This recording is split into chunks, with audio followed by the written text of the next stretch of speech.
No one had ever done anything like this for Bridget in her life. Tears welled up in her eyes, but Bridget ignored them. In her hands she held the will, according to which the former director of the firm had left her almost his entire fortune. Once, a few years ago, she had joined the firm as a young professional. The director had accepted her favorably, and this despite the fact that professionally she was quite inexperienced. For a while he tutored and taught Bridget the finer points of the craft. At the time he did not do it out of charity. Just wise experience was able to see the potential in Bridget and was going to turn a diamond into a diamond. It's worth noting that Will succeeded. In her business, Bridget became a real professional, we can say, a brilliant specialist. The girl appreciated a good attitude to herself. For her, Will became not only a role model, but also a friend. She immensely respected him. In front of her boss, Bridget not only grew up to a leading specialist, but also fell in love and got married. Her chosen one was AJ. "Bridget, I'd like you to meet him. This is AJ. He will be your partner. You will always be able to rely on him. A very promising and intelligent young man. Please love and pity him," the director of the firm recommended AJ. Bridget took the wish to love him literally, because a month later she couldn't imagine life without him. And 3 months later, she and EJ married. Will had no children of his own, so he treated Bridget and EJ in a fatherly way, with special warmth. And yet he appreciates you more. Will could detect a note of jealousy in her husband's voice. "AJ, come on, why would you say that?" Bridget tried to diffuse the situation. "The best deals for you, interesting business trips for you, and all I have to do is clean up the mess." Her husband continued to simmer. "Well, let's switch. I'll tell Will. He'll agree." Bridget was confused, not understanding why her lover was angry with her. Will really did single Bridget out. And not only for her intellectual abilities, but also for her ability to find a common language with people, to compromise. He also liked her decency, a quality not often found in the modern world. But EJ, he could cheat and evade a difficult task, and all the responsibility, as it happened more than once, fell on Bridget's shoulders. Of course, this could not escape the experienced eye of a superior. "Bridget, I have some not-so-pleasant news to tell you." The lawyer's voice snapped her out of her memories. "The fact is that your ex-spouse has decided to contest the will and is now going to sue for the inheritance," the lawyer informed her in a sympathetic voice. "Unfortunately, a person blinded by love sees only merits in his chosen one, even if people try to open his eyes. I hated the whole world to love you more," wrote Lermontov. That's what happened to Bridget. She loved AJ too much to notice in time his meanness, greed, and tendency to betray. That night was one she would remember for the rest of her life. Bridget had managed to get her chores done early and was rushing home to hug her beloved husband as soon as possible. Because of work, they hadn't been together much lately. It seemed to Bridget that their relationship had grown cooler. So tonight she wanted to bring a little romance into the family life. Good wine, a nice dinner, music. Something to remember the old days. Of course, the fatigue from work was taking its toll, but it could be fixed. No kids, though. It turns out that she and her husband worked only to make their personal life more comfortable and better. But it was getting worse. Bridget decided that she would finish the last deal and they would definitely go on vacation. In her reverie, she didn't even notice when she opened the door and found herself in the apartment. "AJ, when is yours due?" "I don't want to run into her in the entryway," came a soft female voice. "I guess she's been so into deals lately that she doesn't get back before 10 p.m. "Come here," Kitten, the painfully familiar voice replied. Bridget took a step forward out of inertia and pushed open the bedroom door. On her new bed, her husband and a young girl in her early 20s were having a pleasant time. "What's next?" AJ tried to explain. And what the mistress had written in her defense, Bridget vaguely remembered. It was as if the ground had gone out from under her feet. Once betrayed, betrayed again. She remembered this wisdom from her college days. That was what had helped her make her final decision. Parting was unbearably hard, but Bridget realized that she couldn't live with a traitor and pretend that nothing had happened. Hold on, Bridget. There are many things in life, but in every situation you have to keep your dignity, Will said. Will wasn't the kind of man to offer condolences, but his words stuck in the mind and could really be a comfort at a difficult moment. In his heart, he disapproved of Bridget's divorce, but he realized that it had not happened by her will, and there was no other way out. Bridget had no sooner recovered from the first shock with her husband than she was faced with a second disaster. Will had died, and now she learned that since the farm manager had no children of his own, he had decided to make her the heir. Oh my goodness. I spent so many years on that old man and his deals, and now it's all going to Bridget. AJ resented him. The apartment part. But no, I'm not going to just watch $1 million go into her pocket. That's the thanks you get for your hard work. No. This kind of thing only goes through the courts. At first, Bridget was shocked to find herself the heiress to an unexpected fortune. The second shock came when her lawyer informed her of her ex-husband's decision to challenge the inheritance in court. I don't quite understand what AJ has to do with this. Bridget looked at the lawyer in bewilderment. You're right, it doesn't. But only the court can make the final decision. So you and I still have a fight to fight, the young man answered her. Meanwhile, AJ began to act. Usually he set goals and did not shy away from any means to achieve them. And so he did this time. The plan was to bribe a certain number of employees and persuade them to give false testimony. So you claim that the business of your former director was under threat, and it was only through the active actions of EJ that the case was saved? The judge looked sternly at the man who was now in the role of a witness. That's right. Will had long been unable to follow the situation that was going on in the company. For health reasons, he was often absent. AJ was in charge of things, the witness said, and glanced at AJ. He smiled slightly, confirming that the man in cahoots with him was behaving properly. And you believe that Bridget's inheritance was illegally received? The judge asked the next question. Yes, I do. Again, the witness hastened to answer. The judge called several other officers, and all of them spoke with one voice as EJ had instructed them the day before. Only those employees who held rank and file positions, which were mostly technicians, were telling the truth. EJ felt that their testimony would play no role. Thus it appeared that the witnesses who told the truth were fewer than those bribed by EJ. Bridget left the courtroom completely disgusted. This trial is a circus. But I'm not giving up. I'm going to prove the truth. And what will you do if you win the lawsuit? My friend asked. That I would buy myself such an outfit, she dreamily sang. And I would also fly to Paris. You sit in a cafe, drinking wine and admire. Everything is just like in the picture. Passers-by hurrying by. Bridget also liked to travel, so she listened with a smile as Olivia shared her dreams. Except she had completely different plans. She wasn't working hard to win the case out of self-interest. Bridget remembered well that Will had been raised in an orphanage himself. He knew from his own experience what it was like to be without parents and live in an institution. Will had always provided sponsorship. He didn't need to be asked, it happened regularly, and the head of the orphanage was very grateful to him. Will's plan was to do some quality repairs. Not just to paint the walls, renew the roof, but to fully staff the classrooms, equip them with modern computers. He wanted children without parental care not to feel deprived.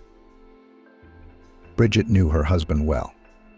If he succeeded in getting the inheritance, EJ would spend every cent on women, changing mistresses like gloves. It was her desire to make Will's plans come true that gave her the strength to follow through. At home, determined to distract herself from thoughts of the trial, Bridget began to sort through her papers. A packet from the medical center caught her eye. She and AJ had been trying to conceive for several years, but all attempts had failed.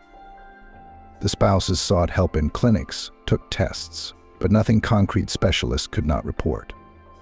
There were no obvious reasons. After each examination, doctors only shrugged their shoulders and prescribed new tests. A lot of money and effort were spent, but all to no avail. "It doesn't matter now," Bridget said out loud, even though there was no one else in the apartment. "Good afternoon, Bridget. Excuse me. This is the receptionist at the family medical center. 2 months ago, you had a complete checkup with us. I apologize for the delay due to staff changes, but we're ready to give you the results. Unfortunately, they're not very comforting. The fact is, AJ is infertile. That's medical terminology aside. I might add that you should never give up hope. Medicine is advancing, and we'll be happy to help you with treatment. But that's the situation at the moment." Bridget turned off her phone and thought for a moment. She and AJ had indeed had a checkup, but in light of recent events, it was no longer relevant. They were getting divorced. What kind of kids could there be? But on the other hand, Bridget learned that the problem she had been trying to solve for several years was not her problem at all. EJ, returning from the courtroom, was in high spirits. All the employees he'd handed the bribe to had given unreliable testimony, and everything was going according to plan. "You know, Virginia," he said to his mistress, "except Bridget's a little too determined, and you can expect anything from her. And I know her. We've got to do something to break her mood. Distract her?" he said, and then he continued, "You go to her tomorrow and tell her about the pregnancy. That here, they say, she is defective. Because of her, we didn't have children. And you were able to get pregnant? She, of course, will be upset and will not be so eloquent in court. War is war. All means well," AJ said, pleased with his new plan. Of course, he remembered well how Bridget had dreamed of children, how she'd inspected the babies on the playground and gazed with fascination at the unwrapped diapers in the stores. She'd shared her deepest dreams with him. And now this frankness AJ decided to use against his wife for his own purposes. He knew perfectly well how painful it would be for her, but that was the whole calculation. So to behave this way was not only mean, but inhumane. He hadn't really thought about it. Bridget had just made her sea buckthorn tea when the doorbell rang. She wasn't expecting visitors this late, so she was a little surprised at who it might be. She was even more surprised when she opened the door and saw the same girl she had caught on her bed with her husband not long ago. "Are you?" Bridget asked. She either hadn't noticed last time, or her belly was now more visible to others. Bridget noted that her ex-husband's mistress was in a position. "Yes," the guest replied. It was obvious that she was uncomfortable. After a short pause, she continued, "You'll excuse me, if you can, for last time. And anyway."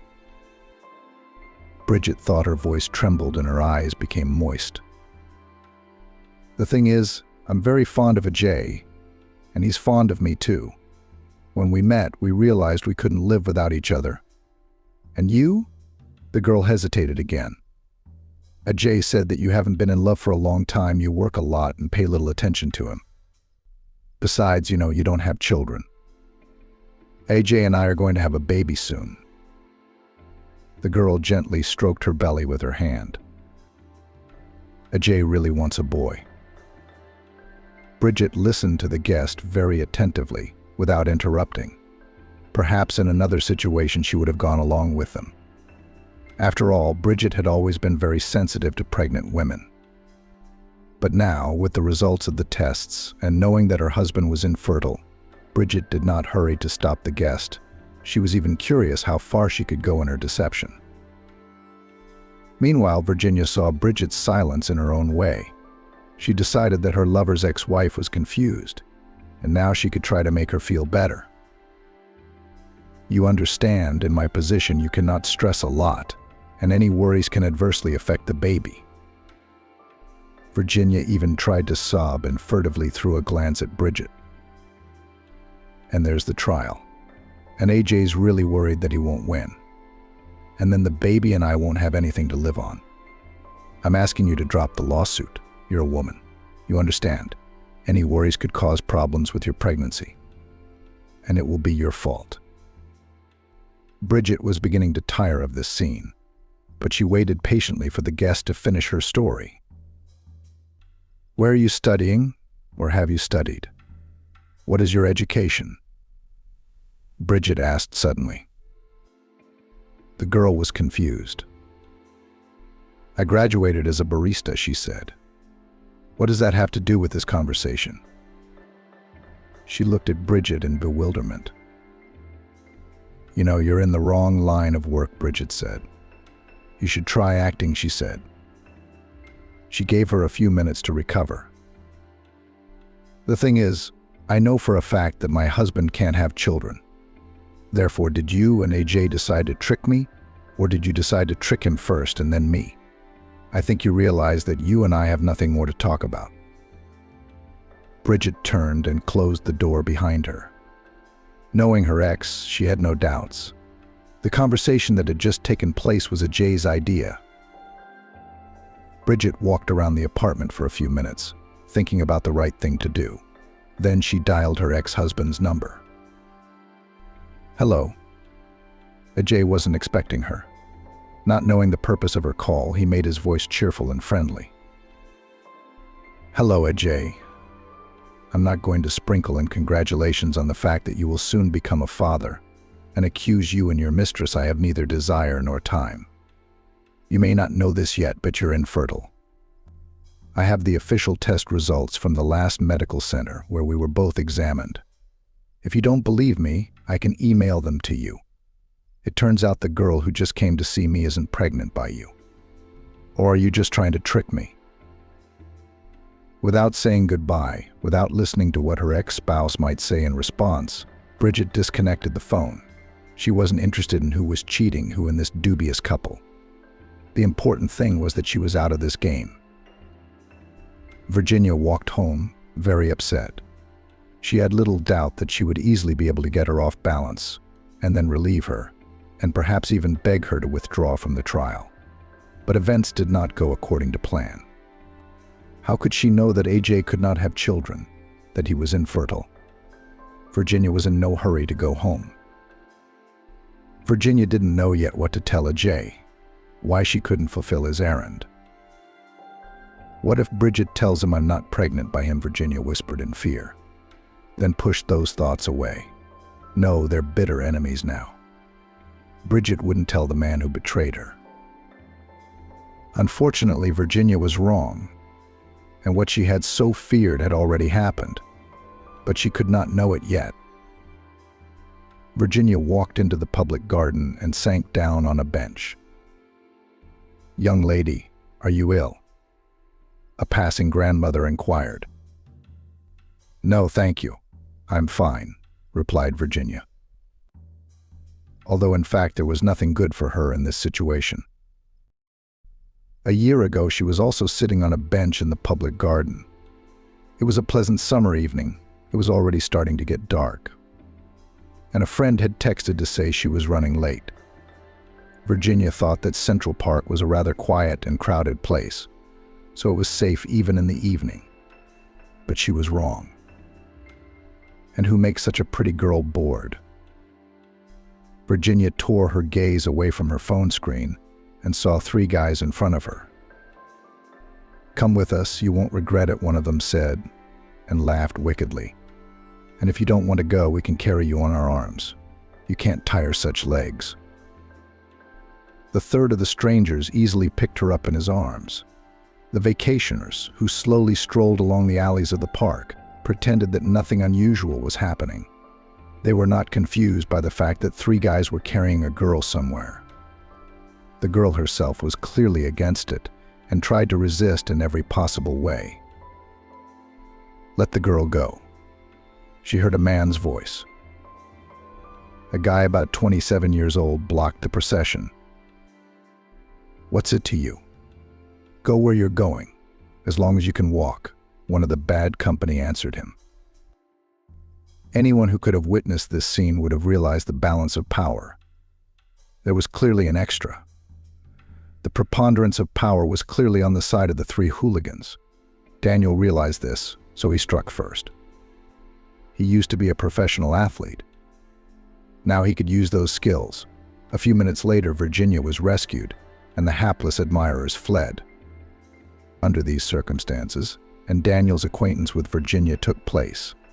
Except that all good movies end just so happily. But life, unfortunately, is less fair. The boys who accosted Virginia in the park turned out to be the children not of ordinary workers, but of parents with connections. In addition, one of them, Daniel, broke his jaw. Johnson Daniel Edward, you are hereby sentenced to 5 years in prison, the courtroom chimed in. Virginia felt stuffy, turned pale, and walked out into the hallway. At that moment, when Virginia so unluckily waited for her friend in the park, she was already EJ's mistress. Suddenly she had fallen in love with Daniel. In her eyes, he was a true hero who wasn't afraid to stand up for her honor. Without exaggeration, Daniel saved her. And now he was sentenced to 5 years. After consulting with her best friend, she decided to go to the prison where Daniel was serving his sentence, to see him. The date went well, very well indeed. In fact, Virginia's pregnancy was the result of it. Of course, Ajay knew nothing about what had happened. Virginia was afraid that if she found out, she might lose material support from Ajay, and therefore she would not be able to deliver packages to Daniel, and she would have nothing to raise the child that would be born in a while. There was another fear. Virginia thought about the fact that a person who is in prison will no longer be able to lead a normal life. What would Daniel be like when he was released? Tormented by these questions, she decided not to tell EJ, who really is the father of the child. But as they say, all secret things always come to light. EJ did not believe his ex-wife, but after receiving the results of the tests in the mail, almost howled with anger. It turns out that all this time Virginia deceived him. She had another man. Not only that, but she decided to have AJ raise someone else's child. He couldn't imagine a greater insult to himself. What kind of games have you decided to play with me? Did you find a boy, or do you want to make a fool out of me? I don't even want to know who this child is, from Ajay blurted out angrily. Take your things and get out of here so I never see you again. Or you'll regret it, AJ growled. The look on his angry face was frightening. Virginia had never seen him like that before. Ajay didn't let her say a word in his defense. It seemed to the girl that a moment more and he would throw her down the stairs. She grabbed her bag and ran downstairs. Bridget, having made sure that her ex-husband was ready to go to any meanness for money, was preparing for a new trial with special care. Except she had a vulnerable spot. She couldn't imagine what other nasty things Ajay would come up with. And he was a master at it. Every court hearing was like a new episode of a soap opera. And since it was open court, there were plenty of people who wanted to be entertained. Are you alleging that Bridget Swan used certain methods to influence the now deceased director of the firm? The judge asked in a stern voice. Yes, for the most part she did. The witness did not flinch a muscle in his face as he gave a completely false testimony in court. I ask you to clarify, what exactly do you mean by the words certain methods of influence? The judge addressed the witness. I personally saw Bridget Swan add some kind of drink to Will's coffee, after which he felt unwell, complained of weakness, and therefore mixed up all the important transactions. She could already make decisions that were favorable to herself. When it was Bridget's turn to testify, it seemed to her that whatever she said would no longer matter. EJ was so skillfully able to dissuade all the employees and bribed them so skillfully that the justice was completely lost. But fortunately, the judge was experienced enough to suspect something amiss. He was a good judge of character. Bridget made the most favorable impression on him, but he couldn't say the same about Ajay. In view of the circumstances, the judge decided to adjourn the hearing and not to make a final decision until there was clear evidence that one side or the other was right.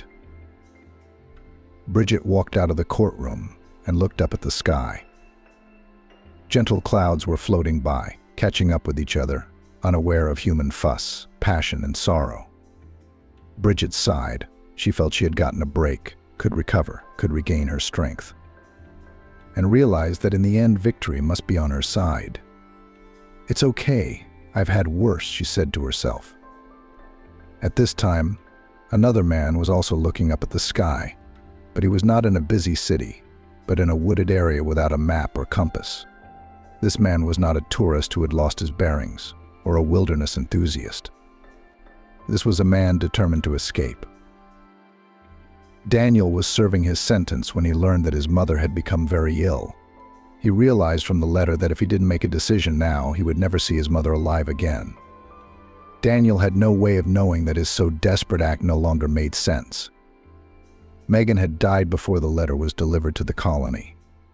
Daniel simply hadn't been informed in time. And as is often the case, some unknown good fortune accompanies people who decide to take a desperate step. Daniel miraculously escaped and miraculously made it back to his family. But instead of his mother in the house, where everything is familiar from his childhood, a castle was waiting for him. From the neighbors he learned that the dearest person in the world is no longer there. Mother was buried a few days ago. From the same neighbors, the district police officer learned that Daniel was seen at the place of registration. "And you, Daniel, what are you doing here?"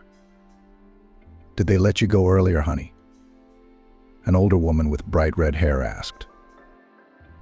He couldn't stay in his home, so he decided to go to Virginia's. He knew her address by heart. He would never put his beloved at risk, but there was nowhere else to hide. Virginia opened the door and almost fainted. Daniel was all she could say. Daniel managed to pick her up in time to get Virginia into bed. He went outside for a smoke. All sorts of thoughts popped into his head. Virginia was pregnant, but why hadn't she told him? They had only had one meeting, after which a child could have been born.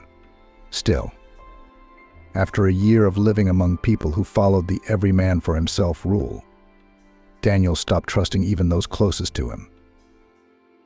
"Do you have a cigarette?" The voice of a drunken neighbor snapped him out of his musings. Daniel was not in the mood for friendly conversation. "If you smoke, smoke your own," he said.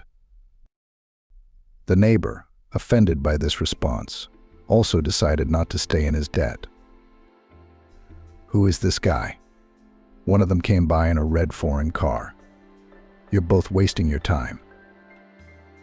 Daniel reacted immediately, grabbing his neighbor by the chest. He asked him who the suitor was and where he could be found. The news that his fiancée had been unfaithful to him made him furious. He decided that all the same he had no reason to stay free now, and therefore he could at least settle accounts with this businessman. "How long has it been customary to take other men's women?" Daniel asked. He gritted his teeth from surprise, from the fact that a stranger was dangerously close to him, and from the fear that anyone could break into his office so easily. Ajay was at a loss for words, but the security guards quickly oriented themselves, and within minutes Daniel was lying on the floor with his arms crossed. Ajay, having recovered from the shock, and not wanting to lose his authority in the eyes of the guards and subordinates, decided to take revenge. Of course, it was not difficult to deal with a man without weapons and with his hands tied.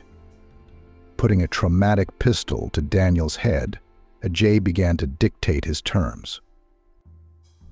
"I take it you're the convict Virginia's having a baby with. Wait, how did you get in here if you're still in jail?" A hunch struck Ajay, and he continued. "So you're a fugitive." Reveling in his power over the motionless man, Ajay had already recreated a new cunning plan in his head. "I take it you don't want to go back to prison?" he asked Daniel. When he didn't get an answer, he laughed. "I thought so. Then I have a business proposition for you. I suggest you eliminate one man, and in return you get a clean passport and my gratitude in the form of a certain amount of money. Now you have nothing to lose, so I'm waiting for your positive answer." "There is always something to lose," Daniel replied glumly. But AJ already realized that he agreed. I have nothing to lose, AJ thought to himself, full of anger and a desire to annoy his ex-wife in any way he could. He decided to eliminate his rival physically. But the executor was not so easy to find, and so the case itself put everything in its place. Now it was necessary to arrange everything so that even the most experienced detective could not get to where the tracks lead. The best option, AJ thought, was a setup. It had to be simple. No need to fiddle with anything. Genius is always simple, AJ thought. The plan was for Daniel to pick a special moment and jump out onto the road just as Bridget's car was about to pass. Of course, there's no way Bridget would expect that. She will hit a pedestrian, and then the court, and accordingly the ex-wife will go to prison, and the desire for revenge of EJ will be satisfied. He wouldn't even think about Daniel. If he died under the wheels of a car, it would be even better. If he survived, he'd probably go to prison. Proving collusion between them would be very difficult. Of course, he wasn't going to prepare any money or a clean passport for anyone. Bridget was an experienced driver, but she had never broken any traffic laws. She slowed down as she rounded a corner. Suddenly, a guy threw himself under her wheels. She had time to react and turn the wheel. But the man still got caught. He fell to the roadway and didn't move. Bridget jumped out of the car. She used one hand to check Daniel's pulse. With the other, she dialed the ambulance. In plotting his cunning plan, Ajay had planned for everything, down to the witnesses who had happened to be at the intersection. They, too, dialed the ambulance and the police, and within minutes, the siren was blaring. Doctors were the first to arrive at the scene. They examined the victim and concluded that Daniel had only minor injuries. Bridget breathed a sigh of relief, but the next moment everything changed. The police at the scene of the accident immediately determined that the victim was a wanted man. Given the circumstances, Daniel was sent not to a regular civilian clinic, but to a special hospital with a special security clearance. Our special thanks to you, Bridget. You helped ensure that a dangerous criminal would return to the place he escaped from. When AJ found out that all his efforts had been in vain, he nearly went mad with anger. I wish they'd give her a medal for catching a particularly dangerous criminal, he said to himself. But there was nothing he could do. Perhaps Bridget should have been proud of herself, but she felt uneasy. Instead of her usual tea, she poured herself a glass of wine. Tonight she needed to relax a little and somehow calm her nerves. She thought about how that unfortunate accident could have happened. After all, she was driving at a low speed. Bridget also had to remember to visit Virginia. As surprising as twists of fate can be, it was Virginia who had been her ex-husband's mistress. A few days ago, coming out of the entryway, she had bumped into Virginia quite by accident. The girl was very pale, almost unable to explain anything. She was crying and covering her face with her hands. Finally, Bridget managed to find out from her the reasons for this condition. Virginia reported that she was pregnant by another man, that Daniel was now in prison. She loves him, but had to live with EJ, and cheat on him since she has no cash of her own to support herself. The pregnancy turned out to be an accident. I didn't want to, but I was afraid to abort. I was scared, she added, sobbing. I don't have an apartment, only a room. Ajay paid for it, and now, when he found out that the child is not his, he threw out my things. I don't know what to do. More tears prevented Virginia from finishing her confession. And then Daniel escaped from prison. What's going to happen to him now? I know he's been caught. Virginia looked at Bridget questioningly, as if she should have known all the legislation. Bridget didn't know what would happen to Daniel now, but she guessed it wouldn't be good. Even though Bridget's own life had been a mess, she had not lost her humanity. Having learned that Virginia is an orphan and has no one to help her, Bridget took this mission on herself, and now she was going to check on the girl, because she was in the hospital with the threat of pregnancy failure. In addition, As it turned out, Virginia had not one baby in her belly, but two. And if her words were to be believed, she was also only in touch with EJ for the sake of the children, to ensure their future. Either way, Bridget felt sorry for her. Virginia seemed very vulnerable to her now. That's what led Bridget to take custody of Virginia. "Bridget, you're so kind, so beautiful. You'll forgive me for the way things turned out with AJ. He told me that you didn't love each other anymore, and that your breakup was just a matter of time. I feel so guilty for you." Virginia could tell that she was really struggling mentally. "You know, I've been thinking for a long time how I could thank you for your kindness, for helping me so much." Her gaze fell on the nightstand beside the bed, where fresh fruit, yogurt, and other goodies were displayed. Bridget was trying to please her mom-to-be, so she was buying the best for her. "Bridget, how would you feel about me appearing in court in your defense? I know better than most how many despicable things AJ has done. You know, he's willing to commit a felony, and I want to stop him." In the time Bridget had told Virginia, they had developed a trusting relationship, and Virginia, as promised, testified in court, testifying in Bridget's favor and against her former lover. She admitted that she had been forced to go to Bridget's home at the insistence of EJ in order to put psychological pressure on her. The judge proved to be competent in his field. He analyzed all the information previously received and made a ruling that Bridget was entitled to be the rightful owner of everything that the late owner of the firm had bequeathed to her. Two people walked out of the courtroom. They had once been close, but now AJ wished his ex-wife dead. It was the kindest of wishes. Bridget, on the other hand, felt like her luck had turned around, and all paths converged at the same point. Things had been going pretty well lately. Justice had been served, and she had won her case in court, and her ex-husband had been punished for his meanness. Only one thing bothered Bridget. Her relationship with her mother had broken down. For some reason, she was in no hurry to congratulate her daughter on her inheritance. On the contrary, she was avoiding all communication. Mom went to the cottage, which was outside the city, and did not answer the phone. Bridget always tried to be on good terms with her, took care of her.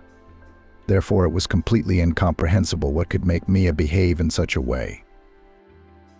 Finally, Bridget couldn't stand it any longer and decided to find out what was wrong. "Mom, you're home." Bridget, finding no one in the rooms, went out into the garden. Mia was sitting on a bench, thinking about something. When she saw her daughter, she flinched but was not surprised. "Sit down, Bridget. It was bound to happen sooner or later," she said. What was going to happen?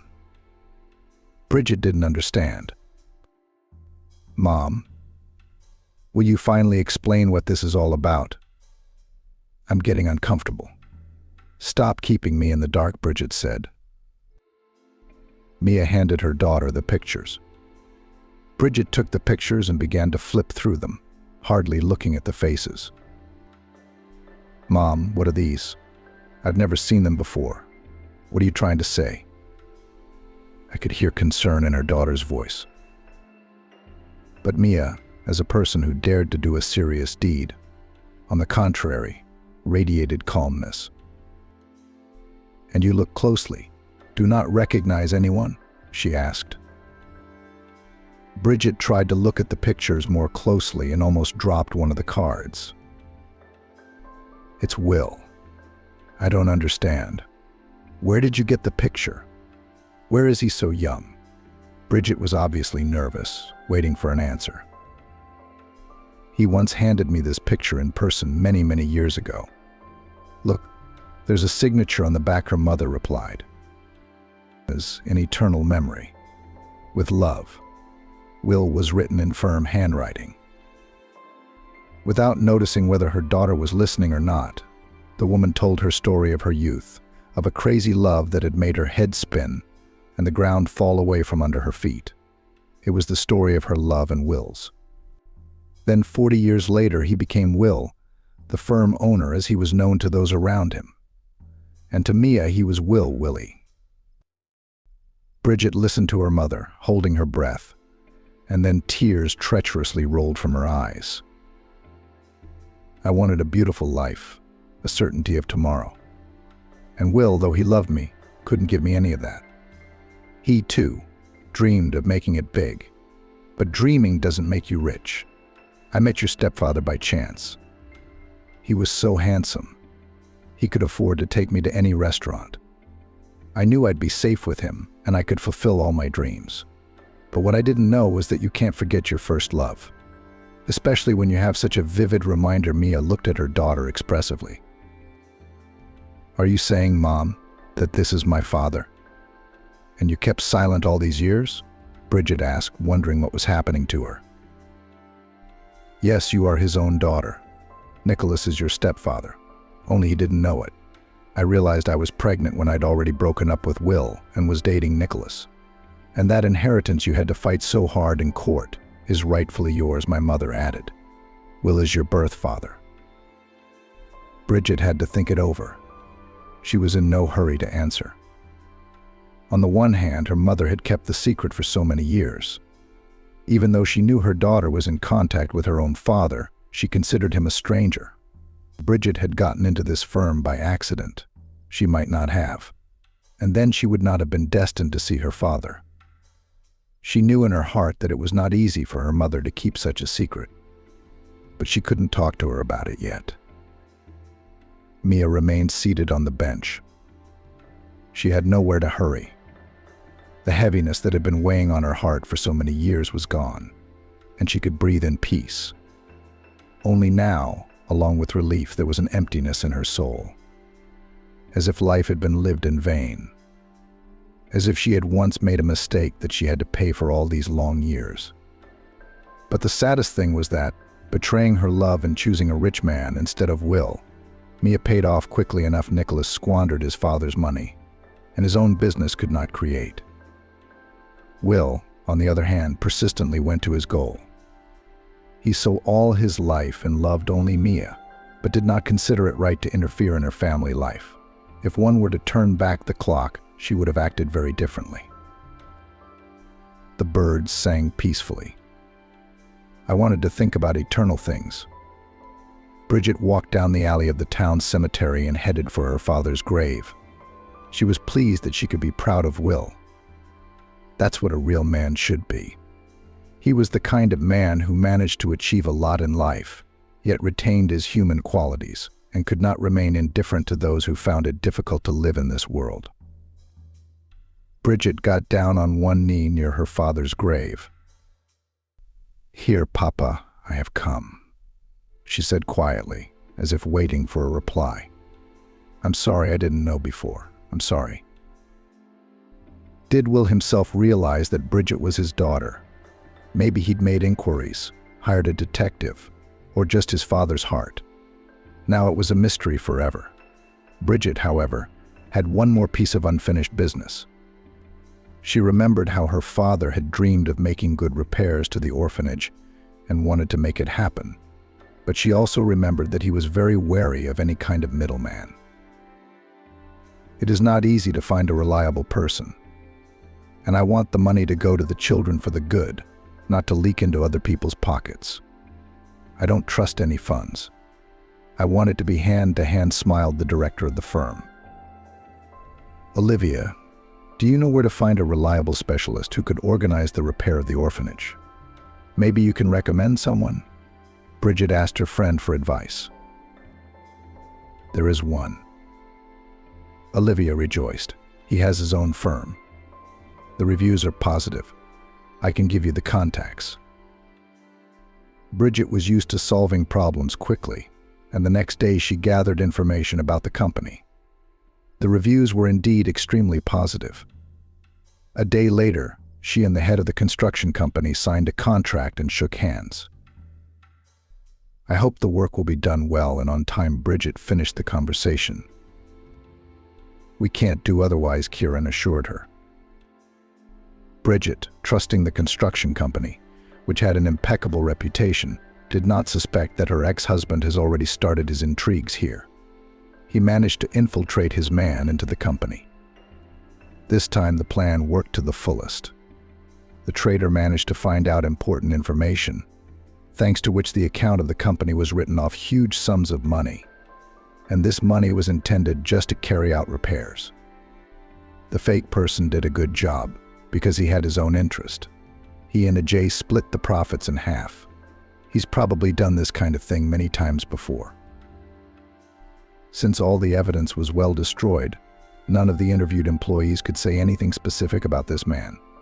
Just an ordinary guy, just like everyone else, living in the middle of nowhere.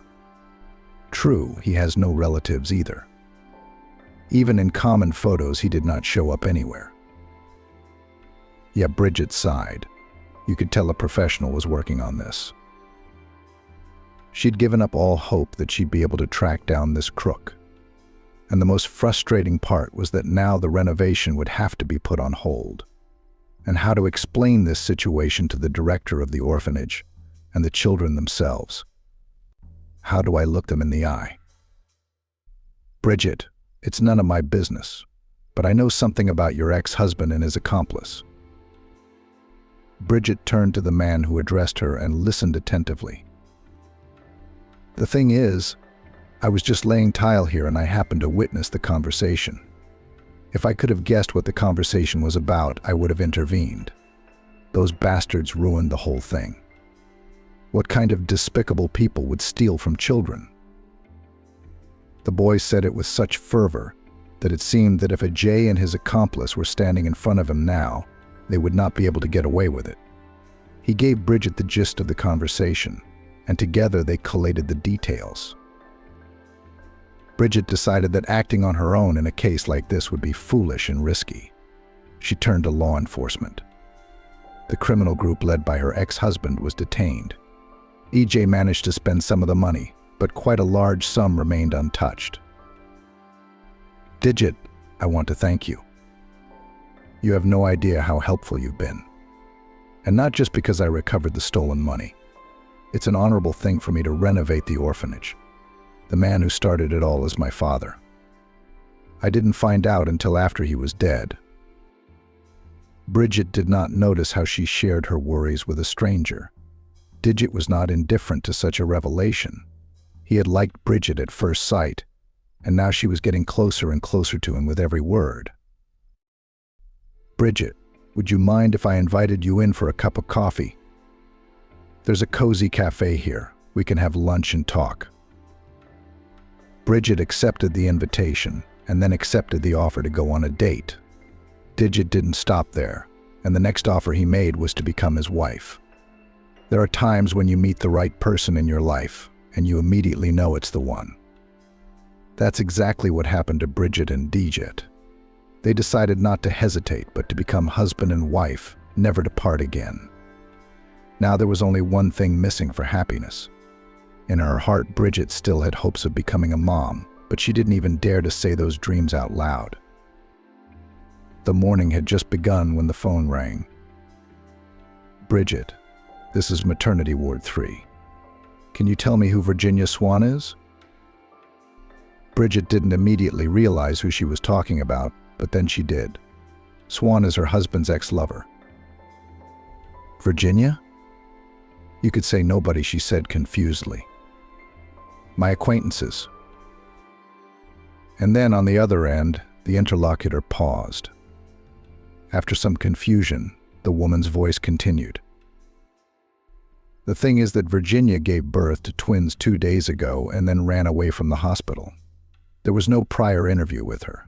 But this morning, the nurse found a note on the bedside table with a note refusing to give up the children. And it had your phone number on it, so I'm authorized to call you. Maybe you can shed some light on the situation. Escaped how? Bridget didn't understand. Well, she just disappeared, she said, a bitter chuckle in her voice. Unfortunately, there are some moms, we call them cuckoos, who give birth and drop off their babies. Now the babies will be transferred to a baby home and then to an orphanage. Unless, of course. The woman's voice softened. If someone decides to adopt them. Could you tell me the address, please? Bridget asked. She was used to making quick decisions in the most difficult situations. She had a lot of experience in dealing with different people, and thanks to her firmness and instant reaction, she was able to brilliantly conduct the most complicated deals. Then it was a matter of business, and now it was the lives of 2 babies. An address was dictated to her. "I'll be there in an hour," Bridget said just as firmly. In her heart, she had already made up her mind. These babies would never go to an orphanage. They will not be condemned to wait and search for love forever. Bridget doesn't have children of her own. So who's to stop her from making these ones happy? How she would explain her impulse to her husband, she did not know yet, but somehow she was sure that he would fully support her. It simply couldn't be otherwise. At that time, the mother cuckoo was already on the train to meet her husband. And as it seemed to her at the time, fortunately, Daniel was transferred to a colony somewhere near Seattle. That's where Virginia hoped to find him.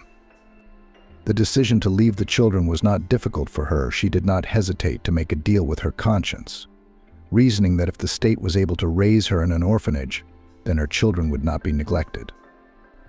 And it would be difficult for her with 2 kids without a job to raise them. But now she's not burdened with anything. And then she and Daniel can start over. Young people often don't realize how hard it is to make up for frivolous behavior. Bridget had no problems with the paperwork. Her financial and family situation met all the criteria. In addition, the maternity ward was very accommodating. The supervisor was sympathetic to the situation and was also not interested in having such wonderful babies in an orphanage. Besides, as Bridget had expected, Digit supported her in everything.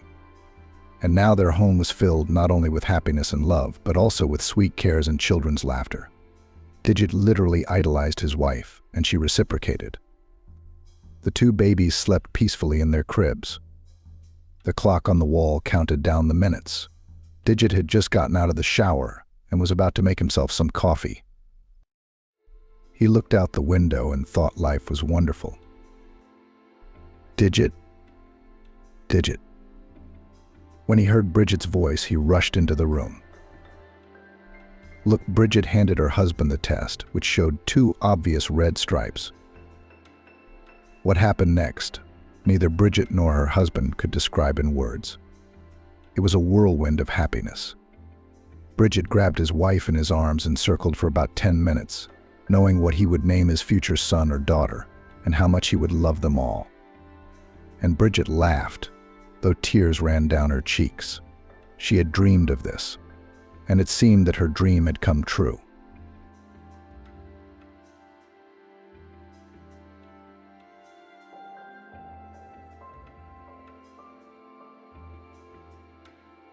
A widow with many children sheltered astray on a frosty night. Then one day she came home early and froze when she saw ... MP4. Amanda was tidying up the mezzanine.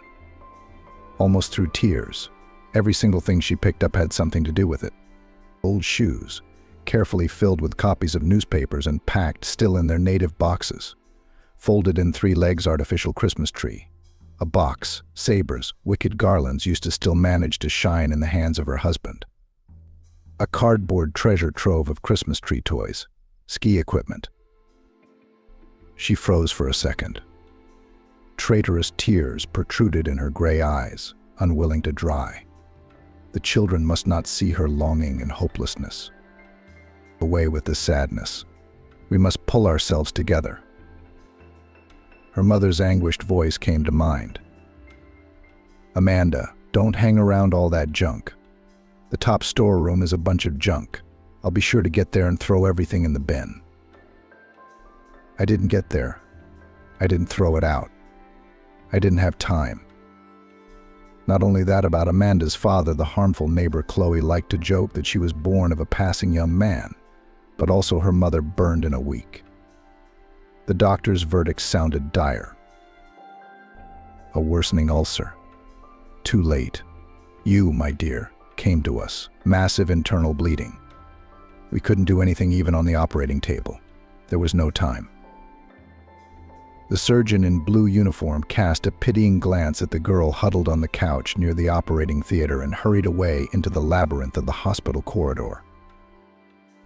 Amanda was left a complete orphan.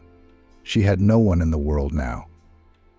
Yes, her mom complained of occasional stomach pains, but that this would be a death sentence was a shock to Amanda.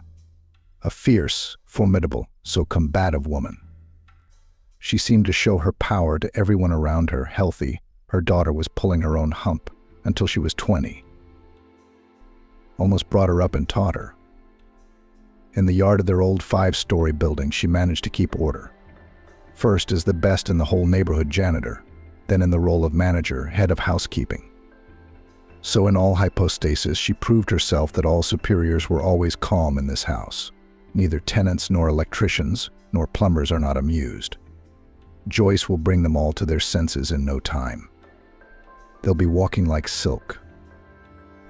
Mother was a self-taught intellectual with a high school education. She spent all her spare time reading books. The library in the neighboring house diligently sowed reasonable, good, eternal in the masses. She wrote and expressed her thoughts competently. In life, you cannot say that from the janitors appointed by the chief of the yard was inept. Household needs knew by heart. The entire large team of housekeeping on her literally prayed. She got a 2-room flat at the place of her work only 5 years ago. Before that, she lived in a servant's room for janitors with her daughter. And when a lonely old woman died on the ground floor, she was given a flat for her many years of endeavor. Now Amanda got the flat. The girl finished school well, easily entered the Pedagogical Institute, dreamed of teaching children Russian language and literature. When Joyce died, she had just finished her 4th year. Ahead of her was an internship at the school, and then the defense of her diploma. The only thing she didn't know was what to live on now. How was her mom going to make ends meet on her small salary? And she also dressed her daughter decently. It was a mystery to Amanda. The stash in the bookcase of the metal sesame box ran out almost immediately. At least the tenants contributed to the funeral expenses. The rest was taken care of by the communal workers. After sitting for a month on cereals, pasta, potatoes, and tea and sugar, as Joyce always used to stockpile food from her salary, Amanda realized that she needed to find a job. She wouldn't last long without a new injection of cash. In a month's time, she would be starting her 6-month teaching internship. That meant she would only be able to work in the evenings. How not to remember where many successful businessmen and film stars started their careers? The answer lay on the surface: a waiter in some cafe or bar. A suitable place was found surprisingly quickly in the beer bar favorite, making money on broadcasting sporting events with beer drinks and light snacks. The waitress had just quit. The perky, fast-talking girl had run out of patience. And all because of the fact that the audience in the hall, with a huge TV set on the whole wall, showed emotions in a peculiar way about scored goals or missed goals. In a burst of joy, some red-haired guy would pour the rest of his beer directly into a round hole in the center of the table and float a small coin in it. Another would roughly kick a waitress passing by a table with a full tray. A third one would push the table, jump up angrily, and start walking in circles around other tables, not allowing the employee with the next portions of foamy drink to move freely around the hall. The manager of the establishment saw this disturbance, but their bar was on the outskirts of the city. Its contingent was made up of local laborers. They did not seriously damage the property. They would make some noise and then go home peacefully. Even fights happened only a couple of times and ended in the beginning with a couple of slaps without serious damage. Amanda was told about the vacancy in the bar favorite by her neighbor Chloe, who knew all the news in the district before the district police and grandmothers at the entrance. She caught the girl in the entrance and snidely whispered in her ear, "Amanda, I thought you were looking for a job, not Dusty." "Well, I got you a job, Sebastian. You know his bar, the favorite? He's got Jenny, who's off shift today. Go and have a chat with him. He's a nice bloke. He won't hurt you." Sebastian greeted Amanda with the clinking of glass beer mugs. There was muffled whispering in the huge place, as the dishwasher and the cleaning lady talked to each other. The latter had just scrubbed the floor to a perfect shine, but curiosity got the better of her. Where did Sebastian go? Does he think that an hour before opening he'll find some idiot from the street to take the place of a waitress? Only nobody wants to put up with this drunken crowd. I told him to take my apprentice as a waitress, but he said no. He said she was old. Where have you seen a woman at 47 years old being written off? Let her suffer now without a waitress. Eva also joined the conversation. Oh, you're right. I offered him my sister Jacqueline as a waitress, and she's only 40.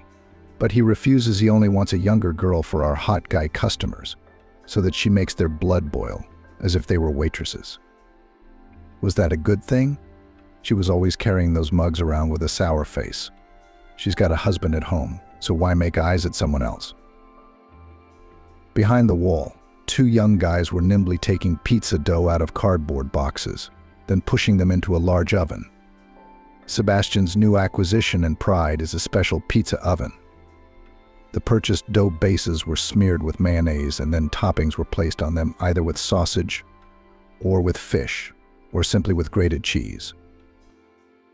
Jacqueline and two of her fellow students worked at the favorite bar. They were on an apprenticeship from culinary school. Sebastian didn't have a big kitchen. For hot meals, pizza from the oven at most. For snacks, an endless amount of pre-packaged snacks and industrial products: dried smoked fish, chips, dried calamari, spiced nuts, cheeses, sliced smoked sausage for toast and bread, breadcrumbs with salt and pepper. It's impossible to list everything. The bar didn't bother with plates, forks, spoons. The customers included all the disposable plastic utensils they used in the bill.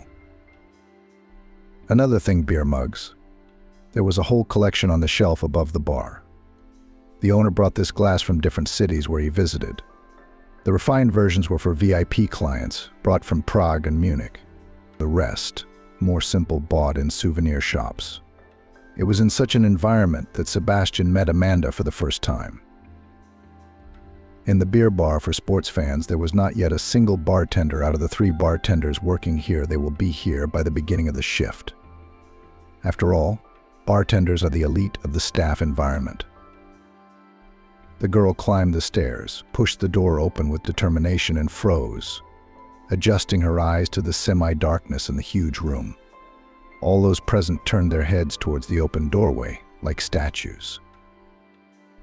In front of them stood a young girl of medium height, a fine figure, an inquisitive look of dark gray eyes, a russet fluffy ponytail of hair carelessly gathered, a little pulled down because of a bright hairpin.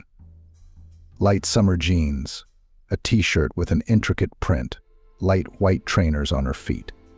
That's pretty much the whole portrait of the stranger. "Good afternoon," Amanda said in a ringing voice. "Can I see Sebastian?"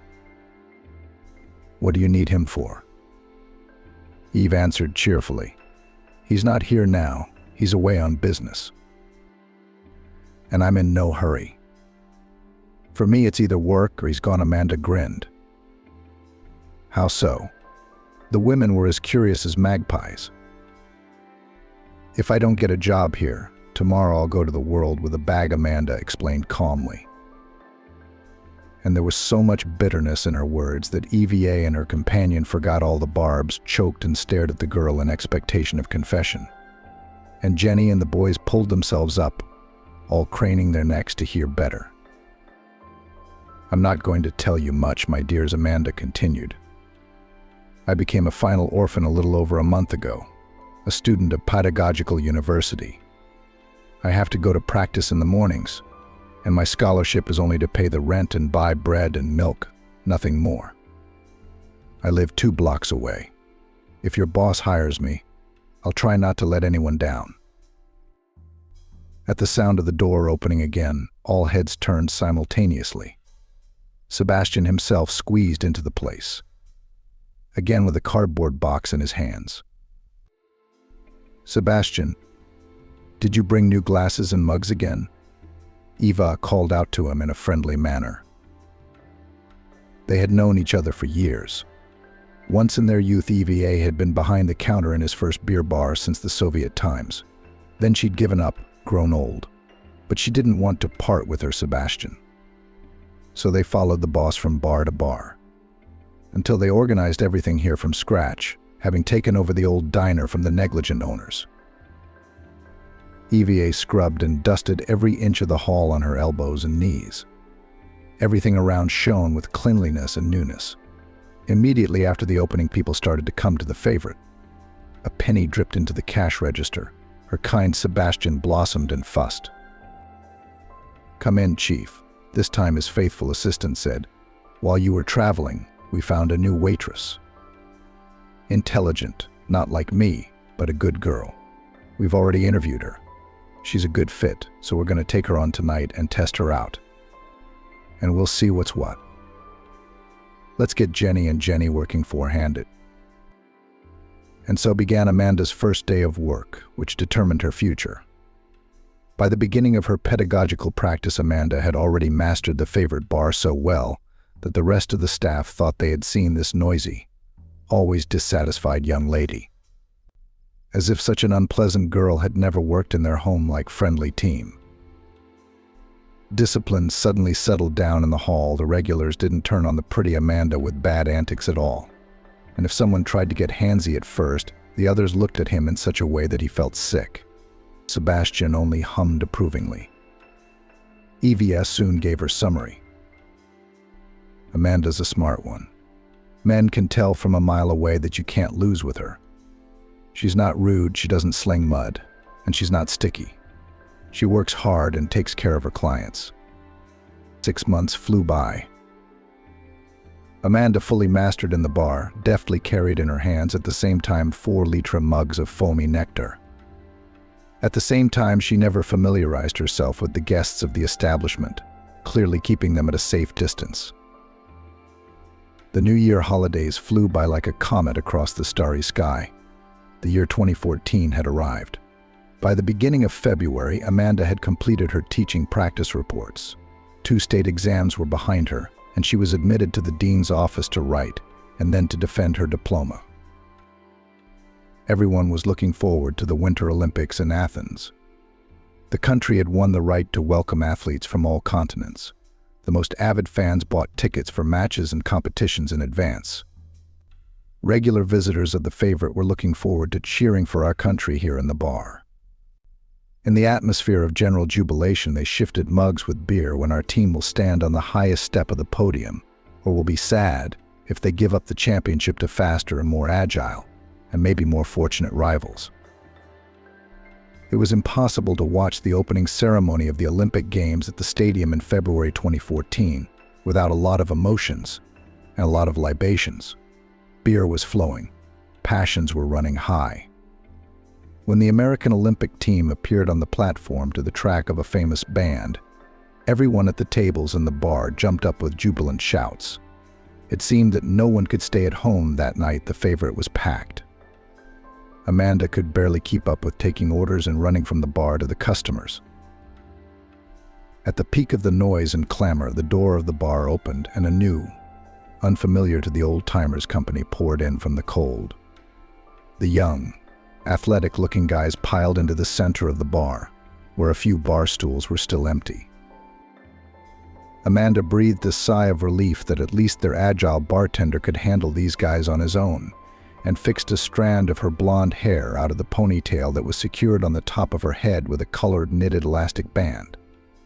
Eve appeared from the back room and whispered trustingly, "If I make it through tonight until the favorite closes, consider me an Olympic gold medalist too.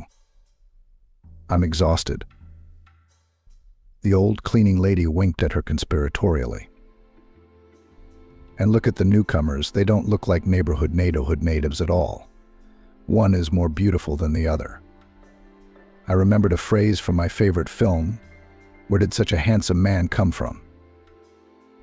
Eva laughed and Amanda turned round to look at the handsome strangers. Her attention was immediately drawn to one of the sturdy, trim guys. He was slowly sipping beer from a tall glass with a colorful emblem on the side and watching the action on the big TV screen. Even from a distance, it was obvious that he had dark brown eyes, almost like two glowing coals, and a short cut of dark, almost black hair. Good, Amanda thought to herself. I've forgotten when I ever paid attention to the male gender, and I'm only turning 21 in a couple of months.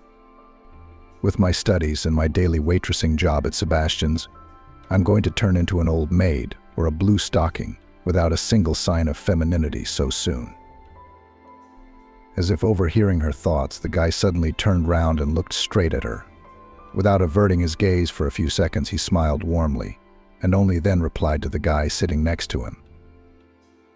Since the car stalled, they took it to a service station. God told us to watch the Olympic opening ceremony here.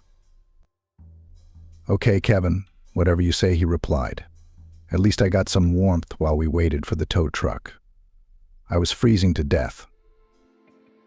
They talked some more quietly, and then ordered more beer.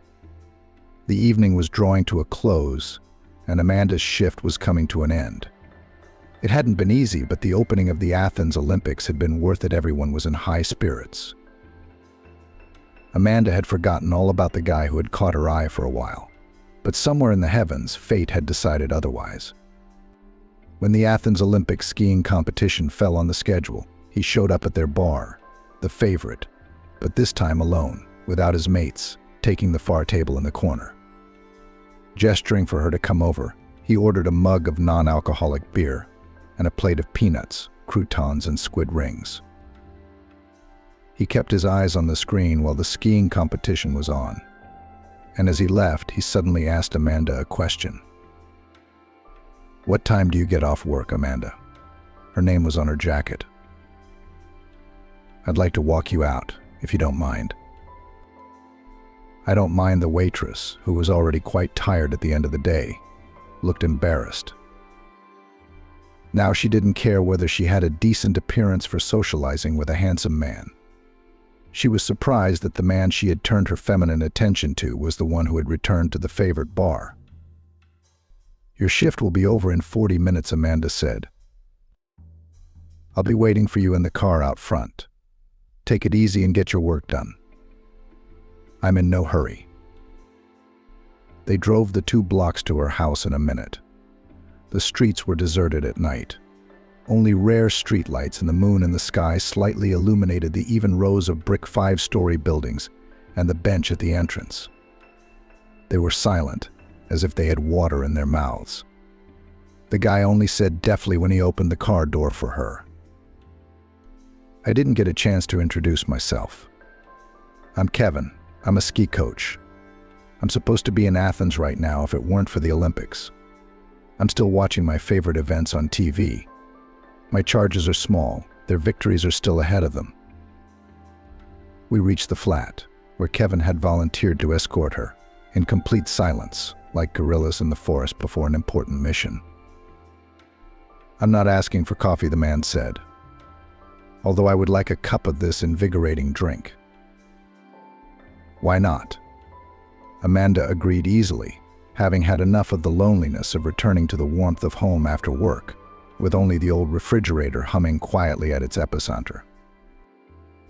And then an equally ancient television switched on for company. And no one has been home for months. They entered the flat at the same time, bodies colliding on the threshold. Amanda had read in some novel before that there was such passion when sparks flew between a man and a woman. Now she saw the process in real life, and she even felt like she was electrocuted at the touch. "Amanda, let's switch to you," she heard Kevin's voice through the cotton wool in her ears and nodded in response. "Is that a Chinese god?" Kevin asked, pointing to a statue of some Asian goddess Joyce had given him a long time ago, and it was on the dresser. "I'm going to put the kettle on in the kitchen," he said. "I'm sorry, I'm just doing the housework. You're not looking so good. You're so tired after all that running around in the bar." 5 minutes later, 2 large cups of instant coffee were on the kitchen table. Nearby, fresh loaf and cheese sandwiches were calling for a snack. Amanda had just run to the shop for groceries before work. Kevin acted as if he'd been cooking dinner for the 2 of them for years, routine and familiar. After the meal, he quickly washed the cups over the kitchen sink and set them in the metal drying rack. He began to say goodbye. Checked out the furnishings in your house. Until the Olympics are over, I'll meet you from work every day, and then we'll see. He was a quiet man and a very reliable husband to Kevin. She had never known before what it was like to be behind an impenetrable stone wall. They got close after meeting each other lightning fast, without a long courtship, without a candy bouquet period of special romance. He became her first and only man. And so he remained so to this day. A year after they met, Terence was born, a curly-haired, Kevin like Terence, and 3 years later a fidgety and bully Molly. He and Kevin had already decided that with their common passion for alpine skiing they would stop for now. Marcus, however, as their thoughts had not been heeded, came crashing down like a snowball 3 years after Molly was born. What a terrible moment, Amanda often said after her husband's death. How can it be? Just yesterday a man was hugging you, whispering tender words in your ear, living side by side. Today he is gone. Back then, at the beginning of their married life, and later in between having children, Kevin and Amanda spent all their free time in the mountains waiting for the first snow, or seeing it off at the end of the season. Amanda has long since graduated from a pedagogical institute, but she never had the chance to teach school children the rules of spelling and love of literature. At the Olympic Reserve School, where her husband worked, there was a vacancy for a tutor for a younger group of hopeful kids who had come to their town from all over the country. Kevin's parents were medical epidemiologists. They went for the long dollar, hooked on the natives with all their caring hearts. Amanda sometimes joked that their eldest son, Terence, was curly-haired only because Kevin had flown to a distant continent to see his parents and caught a local virus. Molly was just like her mother Amanda, blonde, gray-eyed with an outwardly calm and peaceful disposition. A misleading impression. In fact, she was a collector of pranks, a lover of sharp situations and adventures. The youngest, Molly, started skiing like a stumbling block. People around her joked. That girl was already born with ski boots and poles in her hands. Amanda stroked the ski equipment on the mezzanine. Her eyes stung with tears again.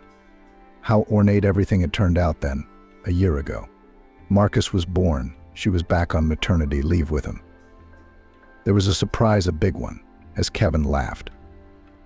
They were walking with the pram in the park near the newsagents. Terence and Molly lingered. They liked the plastic toys in the window. The chatty saleswoman even stretched her head out of the window, admiring their friendly family.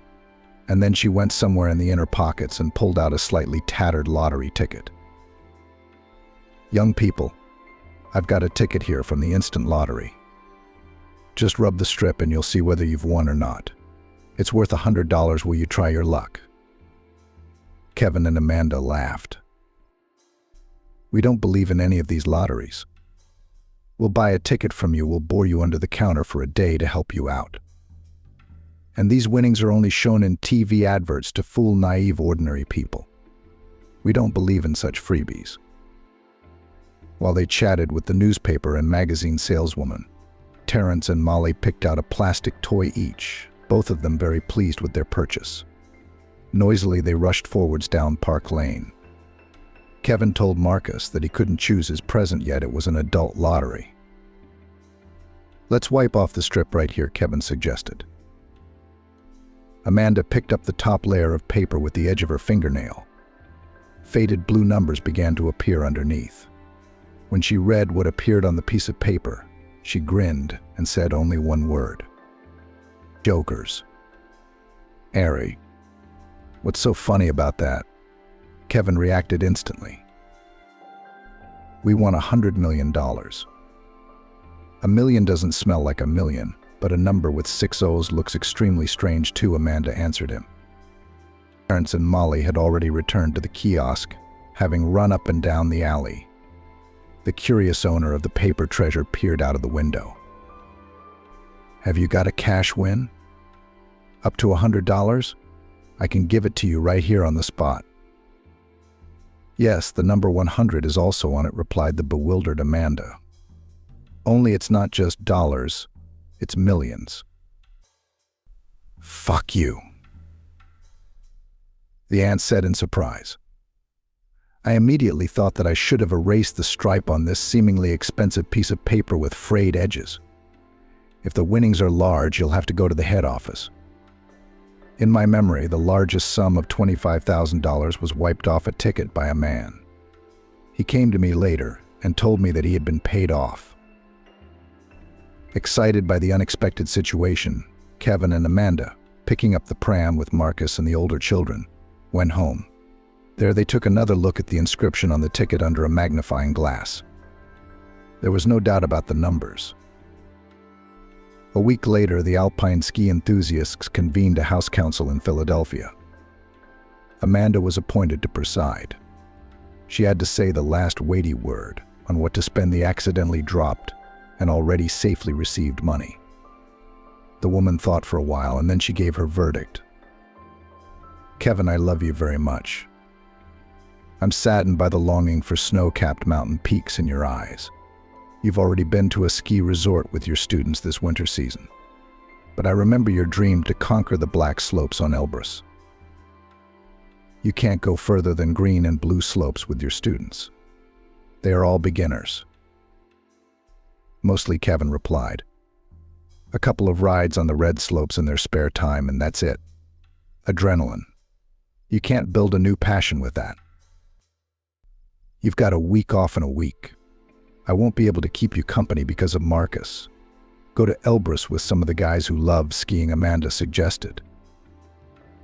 At first, his wife's suggestion puzzled Kevin, but his favorite woman was right. After a serious injury 8 years ago, professional skiing in any kind of competitive sport was a thing of the past for him. At first, he was even thoroughly discouraged by the doctor's verdict. Later, he was found by the management of the Olympic Reserve School in his hometown with a proposal to switch to coaching. He still kept in close touch with his friends, the same fans of mountain slopes covered with a cap of fluffy snow. He worked with novice boys and girls in the training center. The pain from the effects of the injury was slowly wearing off. He dreamed of at least once riding on a real dashing track for extreme skiers. He was obsessed with black runs and high difficulty. Kevin was seen off on his trip by his family, then popped into the patisserie to buy their favorite cakes and have tea in the evening to celebrate the head of house's holiday. Kevin always gave so much time to his housemates that their joy for him was genuine. We should let the husband and dad go skiing once in a while too, Amanda considered. Then she vaguely remembered the day when she received a phone call from a ski base near Elbrus people saying something in Caucasian. They did not speak English well. 4 days after Kevin and his friends arrived at the base, a group of young rich people from the golden elite of society showed up. The young people went to the ski slopes drunk. When the instructor announced the danger of avalanches, they only laughed in his face. We are not afraid of anything. We went to the track and will continue to go. Today we decided to try out your pro pist. We all have been skiing for years, and you are not our boss, they said to the elderly instructor guide, a Cabardinian with many years of experience, a former sportsman. Do you even know how many people have already died near the black ski track? How many people, as reckless as you, have ended up in the permafrost, where even the corpses cannot be retrieved later? If you happen to fall to the rocky bottom? And the weather promises to worsen, he shouted when he heard their statement. But nobody listened to the words of the experienced mountain old-timer. They passed around a flask of whiskey, patted each other on the shoulder, and piled out of the wooden log cabin into the street, Kevin told me later. He and his friends, who had already finished their coffee and khachapuri at the table, savoring the aromas of freshly baked pastries, soon got up from the table. Their plans included a short warm-up on the easy green course. They had no intention of taking any risks today. In the courtyard of the ski center, everything was quiet and peaceful. A big shaggy dog was stomping near the booth, having just finished a sugar bone which the cook from the cafe had given him. Here, far from civilization, it was not like anywhere else in the Alps. Much simpler, without the frills of tourist service. It is at the foot of the two-headed giant Elbrus. The regular guests of Kabardino-Balkaria are innumerable. And here, a little further from the village of Terskal, is a place for experienced people, for their own. In an hour after breakfast, a heavy, dense snow began to fall from the gray sky that was beginning to frown and puff up from unreasonable anger. In another hour, the sky was completely covered with inky purple clouds. The Kabardinian was muttering something quietly to himself, pursing his lips in frustration. Then he couldn't stand it any longer, put on warmer clothes, and went off in the direction of the black ski track. Having gone all the way along the paths he knew only to himself, in half an hour he stopped at the very top of the point of descent. At the side of the slope I saw a flock of young men in bright red and yellow jackets. They were fiddling about near the same spot, moving away from it, then approaching it again. The Kabardinian swore again, smelling something wrong. His fears were not in vain. When he reached the woeful skiers, they began to explain to him that they were engaged in an improvised contest. We were descending in a line one after another when three guys who were traveling in front of us fell through the snow like through the ground, they said. They were just gone. I told you. I warned you not to go on the black track. Even if you are drunk and in bad weather, the Kabardinian replied irritably. There are treacherous crevasses everywhere. I'll go and call the guys who ski on the green. Maybe they will help me with something. And I'll call the rescuers at the control and rescue post. They searched for the wayward trio until dark. All the next day, despite the constant threat of avalanche, to no avail. Then the rescuers canceled the expedition and told all the tourists who had found shelter at a remote ski base to descend to the foot of Mount Elbrus. It would be safer there if the acceleration of the snow mass developed at an extreme speed. Kevin couldn't find a place to stay, and then he decided to stay with the Kabardan guard. Both Jenny, the cook, and himself upstairs blamed themselves for not listening to the rich kids talking, for not stopping them when they were about to go to the black ski slope. Kevin was burning inside with a prickling cold. It seemed that it wasn't other people's boys who disappeared on the damn ski run, but one of his charges from the Olympic Reserve School. He couldn't find a place, rushing around the warm interior of the log cabin, grabbing his skis, his boots, his cozy warm down jacket. He had left for the mountain before dawn. No one will ever know what he was looking for, who he hoped to pull out from under the avalanche, what snow demons he was talking to. That night an avalanche came down to the foot of Elbrus. Maybe it was she who caught him with her dense snow edge, crushed him with her mass without stopping, rushing down, pinned him to the slope, and then ran further, breaking everything on her way. What dark force had dragged him upwards onto the black track? The old Kabardian was never able to explain to Amanda, who came to collect her husband's body. Kevin was found 3 hours after dawn. Jenny, the cook, was too shy to look in his room and wake him for breakfast.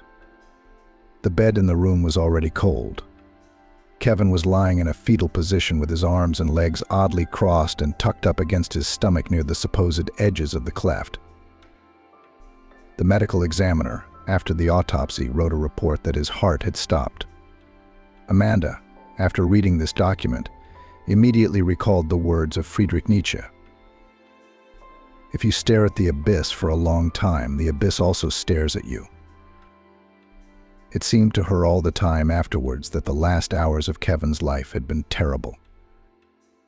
Just like that, he had magically appeared in her life unobtrusively, without further words or explanations, abruptly and quickly.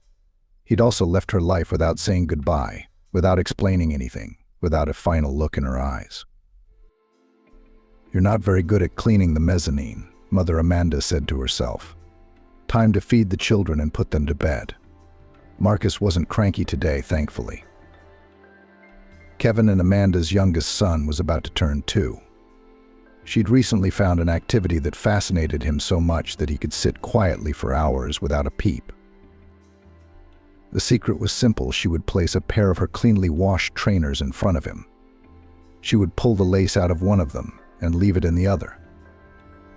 They say that children at 2 years old are still very young, that they don't understand the subtleties. But Marcus was eager to put the lace into the trainer and could sit with this toy for hours on end. The most interesting thing was that, as a result of his diligence, the shoelace that had been inserted into the shoe by his hands looked much neater than the other shoelace that had not been inserted by him. Believe it or not. For the trio's dinner, Amanda fed pancakes with cottage cheese, tea with ice cream and jam. Amanda told everyone to brush their teeth before bed and head for bed. Parents who had recently started first grade, and Molly, who was used to getting up early for kindergarten, were already accustomed to discipline. Marcus, the quiet one, only fell asleep after reading a story. Amanda had accustomed him to it herself. After that winnings almost unspent by Kevin, they lived on child allowances for the time being. The rest of the gift of fate was spent on lessons in Russian language and literature. Amanda was not a bad tutor for unhelpful pupils, but she couldn't take on many students. A good help could be the rent of Kevin's one-room flat, the renovation of which the family had long called a long construction project. All the years of living together with her husband Amanda never allowed him to sell the property. Before we know it, Terrence will be older and looking for a bride, she joked. All we need to do is freshen up your flat, change its bachelor atmosphere for a more cozy one. We'll have a family nest ready for our handsome Terrence. He's growing by leaps and bounds. Sell both my flat and Kevin's and get something newer and bigger. For some reason, Amanda wasn't feeling well either. It was a feeling she couldn't quite explain. But they had lived in an old 5-story building on the outskirts of the city for 7 years of their marriage. Once again, there was no money to continue renovating Kevin's house. The money melted away inexorably. The question of placing Marcus in an institution was again urgent. But here was the problem: the doctors said that he could not go to a kindergarten. Marcus was often ill with acute respiratory diseases and acute respiratory infections. If he could go to daycare regularly, he'd have to be 5 years old. If Kevin were here, he'd think of something. Amanda thought bitterly. In the meantime, she dutifully picked up Marcus's favorite book to reread his favorite fairy tale to her son for the 100th time. It was his all-time favorite book. Finally put the entire junior guard to bed. It was almost midnight on the clock. Amanda was disappointed to find that there was no bread or milk in the house. Even porridge for breakfast would be difficult to boil. Amanda tiptoed down the corridor, pulled on her coat and shoes, grabbed her bag and ran to the shop. It was a good thing they'd recently opened a convenience store right at the end of their house, where they always had dairy products and fresh baked goods. The golden autumn outside the window rustled the fallen leaves underfoot. The current janitors were not as diligent as Joyce. In her day, she had collected leaves into large bags reluctantly, tentatively. Burning leaves was forbidden by the sanitary control. So the bags first stood along the walls of the house, and then once a week they were taken somewhere by a rubbish truck. Now there was a string of them lined up next to the dark brickwork. Amanda thought there was a shadow moving at the epicenter. "Kitty, kitty, kitty, kitty," she called, just in case, as she often fed stray cats. She even promised her children that one day they would have a pet. "Hey, I'm going to the shop. Can I buy you some sausages? Show your mustache and stripes." Amanda almost fainted in surprise at the sound of the ringing voice. "Thank you, of course. Sausage is good when you're hungry, but I like a big, juicy wiener, even if there's no place to boil them." "Who are you?" a woman called out. "Stranger, you'll be surprised, but I'd really like to know who I am," replied a girl of small stature with 2 braided pigtails and eyes that were clearly not those of a child. "Why do you walk alone at night? It's not safe to be out here in the suburbs alone at night." "I was shopping in the supermarket," the strange woman replied artlessly. "I didn't manage to steal anything from the most vigilant guard. He's on shift today." Are you a thief?" Amanda was once again surprised. Not the most promising of jobs, I must say. It happens very rarely, just small things. If you don't manage to earn something honestly one day, where do you live and with whom? Amanda asked. She was shocked by the answer. Since I was found on the street, I've been living with the homeless in a house being prepared for demolition near the city station. The police know about our community, but for some reason they don't touch us. Maybe they're fine with us being there for a little while under their watch. I have amnesia. We have an old doctor there who's also homeless. She's the one who diagnosed me with it. She's the one who fixed me after I got hit on the head from behind. I don't know who attacked me. I don't remember my name or where I lived before. The girl's trusting confession touched something in Amanda's soul. She immediately asked herself a question. What would Kevin do in her place now? She knew the answer. He would try to do something to help the unfortunate victim of circumstances. Somehow, Amanda was sure that there was no lie in the words of the stranger of the night. Tell you what, let's go to the shop. I need to stock up on milk and bread, and then back to our house. I've got 3 kids. We'll make room somehow, Amanda suggested. I don't feel comfortable. You don't know me at all, she replied. Amanda immediately thought to herself. As a teacher of Russian language and literature, I can't help but notice her correct and well-spoken speech. The girl is obviously not from the marginalized or the slums. What could have brought her to the lair of the homeless? What insidious forces and people had a hand in it? In the supermarket, Amanda examined her find near the bags of fallen leaves in more detail. Poor clothes, but perfectly clean, no holes. She looked to be in her early 20s. In the darkness, the girl seemed almost childlike. The unhappy creature's look was not childish at all. It read some life experience and even a lively mind. This inquisitive gaze of green-brown eyes was not stupid. Apparently, in her past life, this girl had worn glasses. In the brightly lit hall of the supermarket, she checked the expiry dates on the labeling of milk and sour cream. She asked Amanda for clarification. Some of the dates were written in too small numbers. Then she took a long look at the labels on the bread, now wrapped in polythene with colorful pictures, baking names, and other information. Amanda was surprised again. She had chosen baked goods only on the basis of freshness, appearance, and naivety.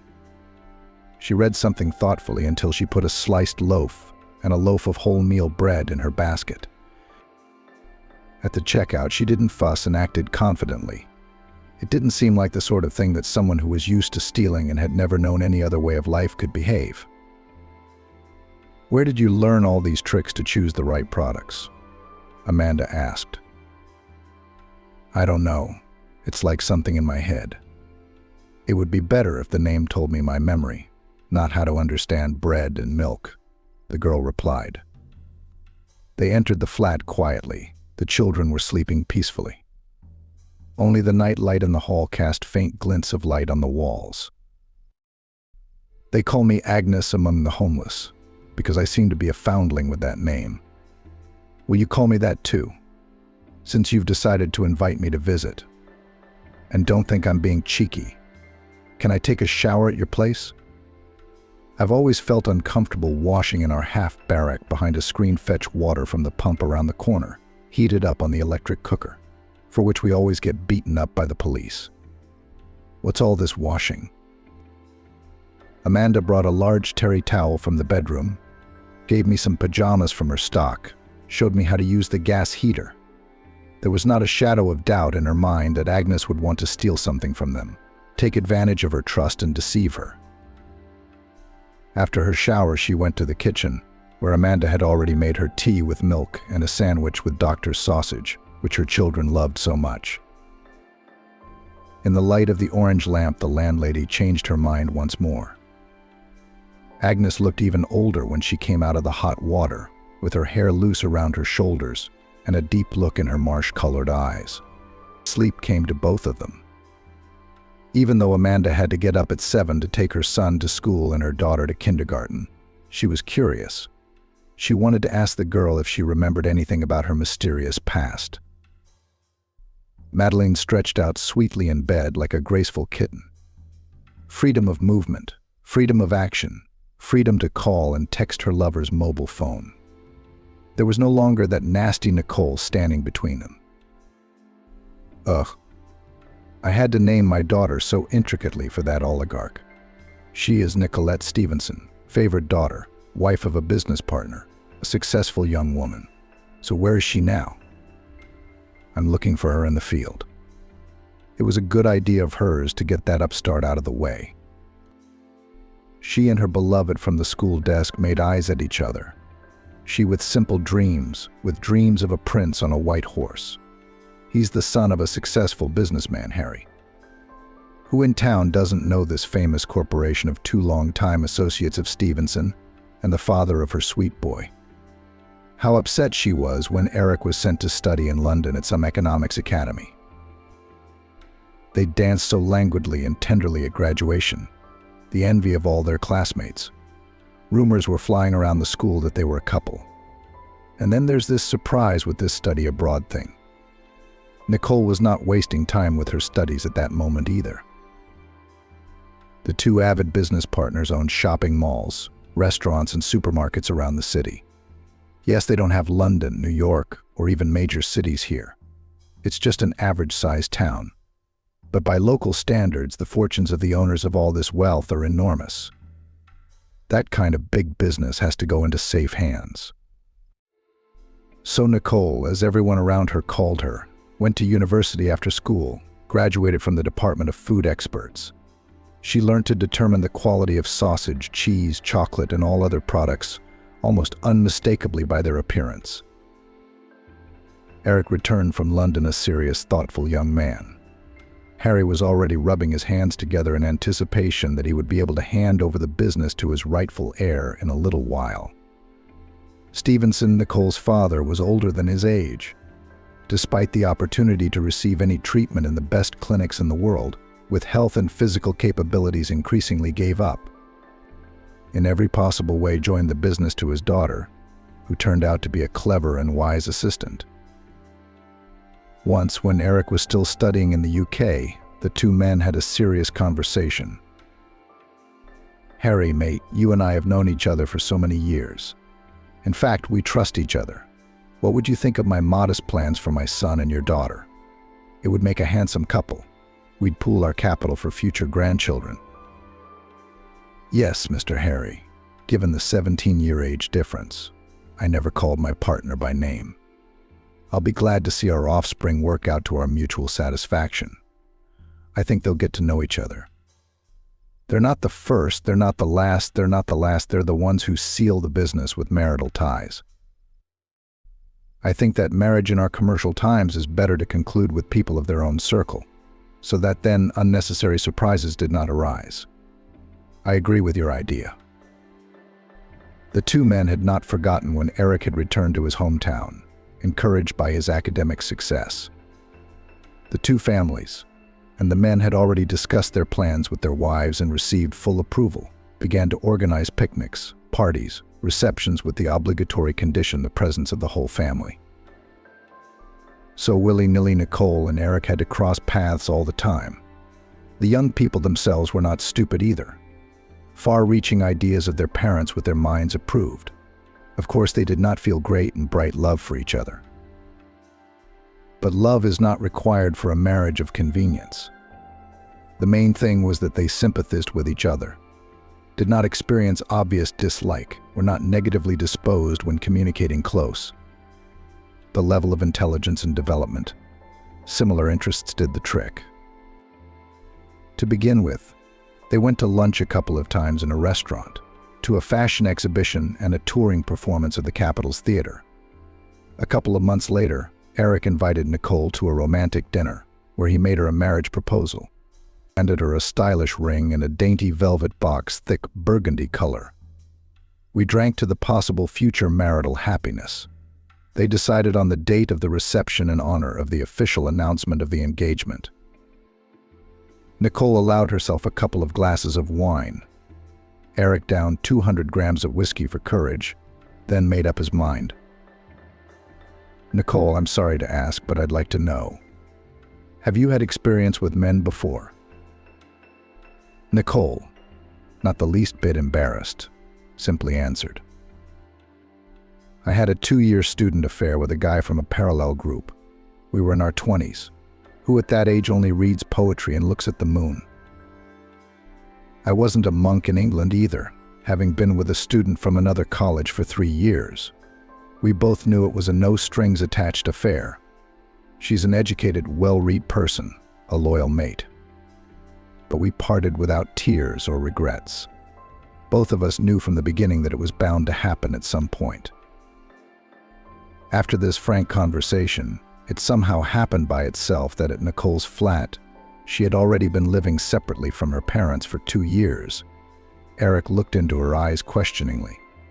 Nicole nodded. Both understood without words. There was a whole life ahead of them. They had to see if they were right for each other. This night for the two of them didn't become something beyond the clouds, fabulously magical. Mutual sympathy, youth, easy interest helped. Nicole had thought at the time that it could be like that.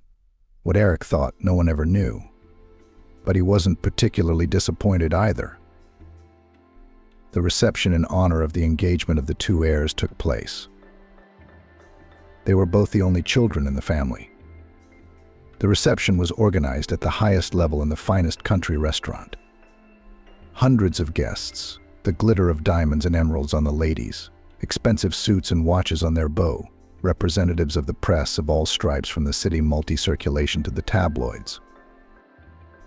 Madeline sat in the beauty parlor and was bored. The queue for hairstyling was still not coming up. She and the girls had gathered at a cafe in the city center to impress everyone with her beauty. Over the years, Eric had become even more flamboyant. A little femme fatale. Married boring, she said. Why the verdict? Yes, the husband turned out to be a promising scientist, but such a nerd. In the shower sits with his snowflakes, all day long digging in old manuscripts. Where is it seen that in the age of the internet, a man collects information from ancient manuscripts? A doll like me should be brought out regularly, so that other men would be envious. And he kept saying, "Darling, you'll soon be proud of your new surname. On me will fall international recognition and fabulous royalties." Madeline would not last a month with this plan. But he was surprisingly handsome and very good in bed. True, on the marital bed he rarely appeared. He preferred to sit in libraries and then at a desk until midnight. Some academy had given him a personal grant for all expenses, so he was not deprived of his daily bread. He had enough to live on with his young wife. Not luxurious, but not poor either. Madeline dreamed of an endless and full-flowing stream of money, so that she could cling to it with greedy hands and lips when she wanted to drink wealth. To hold his material affirmations in her lap, her hands with long nails with a perfect manicure. She ran away from her scholarly husband as soon as she met a brash young entrepreneur at a hen party, socking away money left and right in a nightclub.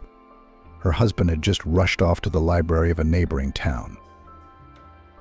There's something interesting picked up for him, and there he stayed the night. She agreed to accompany the visiting businessman to his hotel room. The night went terribly, but she did not go home empty-handed after the meeting. Generous, inexperienced lover gave her such a sum for a couple of hours of dialogue which her husband did not give her for 6 months for expenses. Made it clear that the encounter was casual. There would be no sequel. Madeline thought hard. She needs to find the chosen one, so that as a man was not much worse than her current husband, and in the funds are not constrained and not greedy, would be happy to cherish the woman she loved. It would be better, undoubtedly, that she received the status of his lawful wife. But that would still have to be worked on thoroughly. In the pile of magazines on the nightstand in the beauty parlor, something on the cover of one of them looked painfully familiar to her. She grabbed an edition of the local yellow press and laughed out loud for the whole room. "Look, the golden carp is back from London," she whispered fervently in her friend's ear. And he had found himself some bride in the local aristocratic beau monde, all intellectual with glasses. How was it in the famous comedy? "If she gives me one, I'll take her without a hitch, but first, Maggie, I have to show my first love in front of my eyes to see what a woman with a capital letter should look like." Madeline's devious plans were not to be realized at once. Harry and Grant decided that it would be a good idea if their children went on not one trip like a honeymoon, but two. First, they would go to the Dominican Republic with its tropical delights, dive into the turquoise Atlantic Ocean. They will walk by hand on velvet white sands, admire the local flora and fauna. At the same time, they will get used to the idea that immediately after their return, a big lavish wedding will be held in the city. The position obliges. After the marriage ceremony, the newlyweds will go to more civilized Europe for a couple of months to finally consolidate their feelings in the formed marriage union. They can manage without the heirs to the big kingdom for the time being. In Grant's office 5 years ago, a promising young specialist had appeared, and the elderly businessman had been delighted with him ever since. Grant was brilliantly educated, had received a red diploma in Washington, and was a native of their city. He refused to pursue a career in the capital for the reason that his elderly parents lived at home. They already required constant supervision. They themselves did not cope well even with household chores. A late child is the one and only. His father and mother still found the strength to help him graduate from the Lyceum, to get an education in Washington. And then they gave up. They sat in front of the TV all day long. Almost stopped going outside. Grant was recommended by Harry, an old university friend of his. "He's a rare bloke. He's a great personal assistant," he said. "Yes, we were going to leave the running of the holding company in the hands of our children," said Harry. "I have other plans. One can't interfere with the other. No one's suggesting that you make him CEO of the whole company. Let him hang around with you for a while and then we'll see." And he was right. The owners of the holding company had long trusted their deputy general director. Grant received this position from them a year ago. While the children were traveling, getting used to the new family life after the wedding, Grant was pulling all the managerial burdens and coped with them perfectly. Madeline was the only one who wasn't bored. While the newlyweds were out of town, she perfected her appearance again and again. The gossip of the world reported that Eric and Nicole's marriage had been officially registered after all. But when could such a trifling obstacle stop her? Or would this man be her husband? We'd just have to wait. The young people returned from Europe tanned and rested. Both were eager to get back to work as soon as possible. Relations between them were even reminiscent of mates. They were not in a hurry to have a child. They decided to delay this important matter. Madeline prepared the meeting with Eric as a strategic operation. She found out where the young businessman goes to lunch on weekdays, wore her most stylish outfit, knowing perfectly well that in it, and with fashionable, almost imperceptible makeup, she is irresistible. The altercation with the waitress attracted the attention of the entire catering establishment. At the moment when Eric had just sat down at one of the tables, Madeline had played the whole thing out. She gave the waitress a subtle nudge under her arm, and a cup of chocolate flew onto Madeline's snow-white suit. "What have you done?" she exclaimed. "Girl, do you know how much such a jacket from the latest collection can cost? You can't pay for it in a year with your meager salary." Eric involuntarily turned his head in the direction of the frightening lady and marveled how marvelously beautiful she was. Madeline also looked in his direction, immediately stopped bringing up the waitress, and smiled welcomingly. "Eric, are you?" she asked. A minute later, they were already sitting at the same table. Eric was amazed at the change that had taken place with his high school sweetheart. Groomed, regal, alluring, not like his quiet, always even-tempered, ordinary wife. Madeline had a fire in her that promised unearthly pleasure. And Eric fell for me, the money hunter thought predatorily.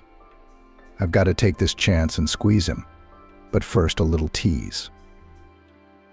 Oh, Eric, I'd love to meet you, but I'm in a hurry, said Madeline. I have an appointment, and I have to go home and change. My suit is hopelessly ruined. A little thing like that isn't worth your trouble, Madeline said. Eric, where can I buy one just like it? Let's meet tomorrow and fix this mistake of the negligent waitress. The golden carp has taken the bait, Madeline decided in no uncertain terms. Eric was also burning with impatience, waiting for the next meeting with Madeline. In Eric's soul, conscience didn't even squeak. Grant liked Harry's daughter, and now his son's wife. He couldn't help it. No, that definition would not even be correct. Was he in love, or was it her? Nicole had long ago and hopelessly. This young woman walked past him like he was nothing. A polite hello when she met him, and immediately forgot he existed. With the gaze of a loving man, Grant noted that there was no real warmth between Nicole and Eric. Dry cultural politeness, a tribute to the idea of keeping and growing the business. That was where it ended. Once, a long time ago, before all the marital processes and even the engagement, Grant had even had the impulse to open up to Nicole, to tell her how he felt. But it was on that day that he had accidentally witnessed a conversation between Harry and Terrence's families. Harry said, "Can you imagine, mate, Terrence, the daughter of one of our competitors married some penniless bloke, and the father didn't even bat an eye.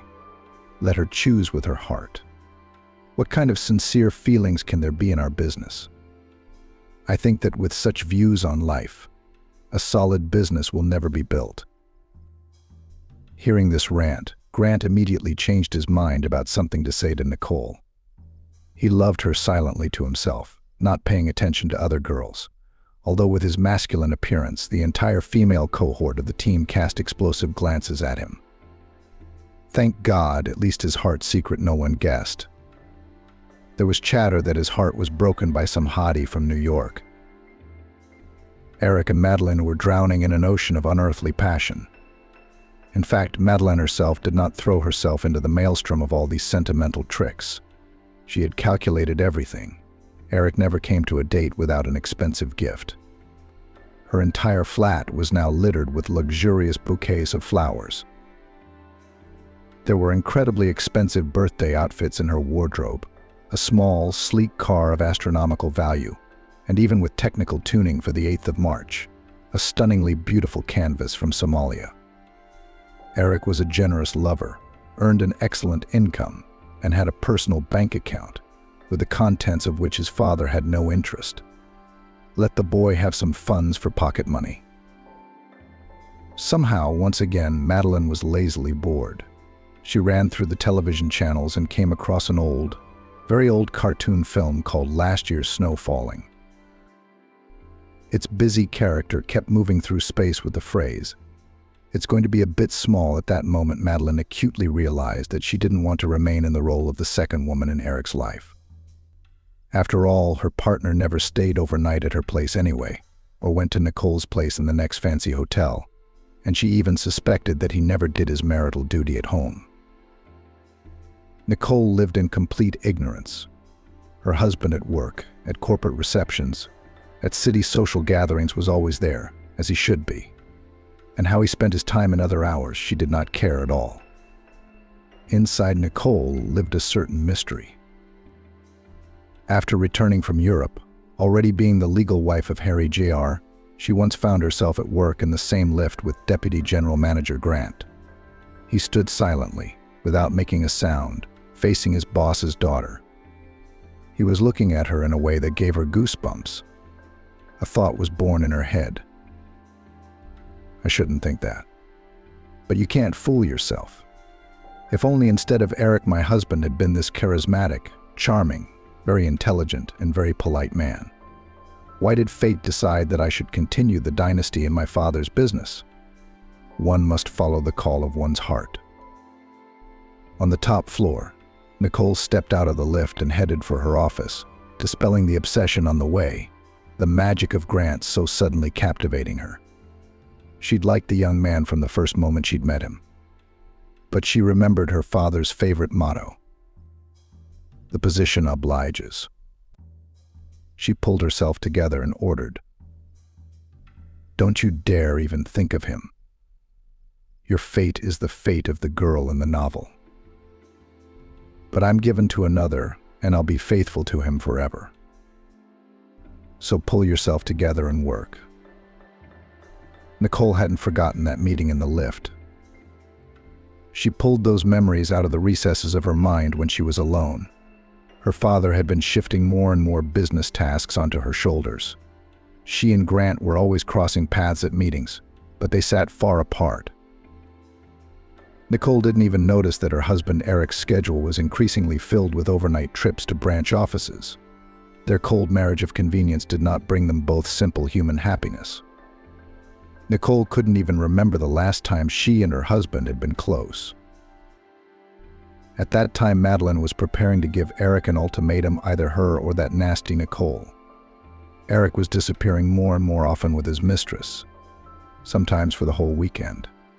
She decided that the next few days, coinciding with the annual holiday, would be a good time to talk. Eric had promised that they would fly to Miami for all 3 days under the guise of a business meeting with Southern partners. The trip to Miami was extremely romantic. There was only one thing that frustrated Eric. Madeline did not want to spend time in bed. He was drawn to a Cuban restaurant or a trendy new chain cafe where the seafood was amazing. Even lavish shopping at the local mall hadn't made her more amenable. The man was puzzled by this behavior of hers, reeking of either chill or indifference. By nightfall, after a lavish dinner at the most expensive restaurant in the resort, Madeline hardly showed up and got into bed with him side by side, but she wouldn't let him near her. She started a conversation. "Eric, don't you think it's time for us to make up our minds about our relationship? I'm not going to spend the rest of my life as your second lover." "Girl, you know what our marriage to Nicole is based on. Divorce is impossible. We're the management center of a huge holding company. If it doesn't hold together, it's going to crack. There'll be no more opportunities to spoil you like this." "But what about me?" Eric asked angrily, not expecting such a blatant refusal at once. "The eternal number 2 in the shadow of your Nicole. That's not going to happen." That night, for the first time, Eric was never allowed to see the body. He flew home angry. Madeline, sitting next to him, kept her mask of hurt and offense on her face. They both took separate taxis home. A week after that ill-fated trip to Miami, Madeline had a new plan in her head. If Nicole couldn't be moved, she had to be wiped off the face of the earth. She did not even care about the fact that such a plan smells of crime. Madeline was still in a furious rage. Eric decided to take time out and give his precious mistress time to calm down and accept his arguments wisely. That's why it didn't even occur to him to be suspicious when his wife disappeared without returning from work one evening. Upon learning that Nicole, whom he loved devotedly, had disappeared, Grant was at a loss for words and decided to conduct his own investigation. It had long seemed to him that Eric had been acting extremely strange in recent months. Telling his father and his partner that he would be late in the office with the documents that had accumulated like a snowball, and then mysteriously disappearing as soon as the two partners went home. Unable to resist, he decides to play a homegrown private investigator. To follow Eric, who, once outside the walls of the holding company, was not really hiding. Grant learned about the fact that he had a mistress after a couple of days. Moreover, following the heir to the family turned into an obsession for Grant. He recorded the facts of Eric's adultery with pedantry and meticulousness, expensive spending on gifts, trips to restaurants, trips to country clubs, dates in secluded hotels. He was eager to build up a collection of pictures, and he'd taken plenty of shots of Eric and Madeline from different angles, and get all that dirt in front of their families. The only thing stopping him was that he didn't know the terms of the marriage. What was disconcerting was that Nicole remained completely unperturbed. Meeting her alone in the lift, he tried to understand her inner state. He even scolded himself later for keeping an eye on her, trying to see through her like an X-ray. She was absolutely as calm as usual. She did not resemble a woman suffering from her husband's treacherous betrayal. The last straw in Grant's patience with Eric's low behavior was Nicole's disappearance. Everyone in the office had seen the young woman take her bag in the evening and hurry to the exit to the car park, get into her car and drive away. Nicole didn't show up at home that day. Eric didn't sound the alarm until the next day. He had gone out with Madeleine the night his wife disappeared. Mistress again turned into a wax pussycat, faithfully looked into her eyes and said that she understood everything and agreed to everything, as long as the beloved was near. The day after the mysterious disappearance of her daughter, Joyce was no laughing matter. She was madly in love with Nicole, though she tried not to show it to anyone. The entire security team of the holding company had been alerted, and the police had joined in. Harry had enlisted the help of some private investigators he knew, to no avail. All the city and regional hospitals and morgues had already been checked. Joyce's men with Nicole's picture had looked at all the unidentified female corpses. A week later, Nicole's car was found near a park on a short walk with her bag lying orphaned in the back seat. To everyone's surprise, no barbarity had been committed to the property. Harry was going crazy, and Grant was tossing and turning between his duty to the chief and his inner doubts, all the while asking himself, how am I going to show Joyce a picture of her son-in-law with his mistress? It would lead to a quarrel between long-standing business partners, a split of a huge company, a misunderstanding between two businessmen in whose hands many of the city's commercial arteries were connected. Still, Grant made up his mind. He came to the boss's office on woozy legs, not because he realized he was likely to lose his place in the holding company. He didn't care as long as Nicole was found, as long as she was alive and well. He knocked firmly on the door. He saw at once that Joyce had lost a great deal of color in the last few days, the Earth's fifth complexion, the fallen, unhappy eyes. What do you want, Grant? I haven't much time for work at the moment, she said. I think you ought to see this, Mistress Joyce, Grant said. He fanning the table with all the pictures he'd taken of Eric's movements. The businesswoman took the dirt on her son-in-law in her hands and went through the photos one by one, becoming more gloomy than ever. I have a feeling that Nicole's disappearance has something to do with this woman, Grant added. Why were you guys doing all this snooping? Digging up your bosses, wanting to dig up something exclusive and ruin our reputation? I love your daughter, Mrs. Joyce. I wasn't digging and digging. I just want her to be happy. Eric's behavior had been suspicious to me for some time, so I rushed to find out what's going on. Can you fire me now? Why didn't you come to me earlier with all this nastiness? Nicole seemed very serene to me. I didn't see fit to disturb her peace. Joyce glared at Grant once more, then pressed the secretary's call button. Send the head of security to me and tell Mr. Harry I'd like to see him in my office. Grant was taken aback. In the past, the younger Joyce had always gone to the partner herself when she had questions. Yes, and all corporate meetings were always held in the boardroom next to Harry's office. You're free to go, Grant. I'll let you know how I feel about your outside initiatives, Joyce said. The conversation between the two oldest partners was heavy. But first Joyce showed Harry all the photos Grant had taken. Without saying where she had got the material from, she asked directly, Did you know your son was having an affair with his mistress? No, I didn't know that, Harry replied. If I had known, I would have tried to stop it. The head of security knocked on the door. The men concentrated on working out a plan to find Nicole due to the newly discovered circumstances. Madeleine was nonchalantly drinking coffee and chatting with a friend on the phone when someone knocked on her flat door. She stretched sweetly. pulled up the hem of her silk dressing gown and asked coquettishly, "Honey, is this your idea of a joke? You have a key, don't you?"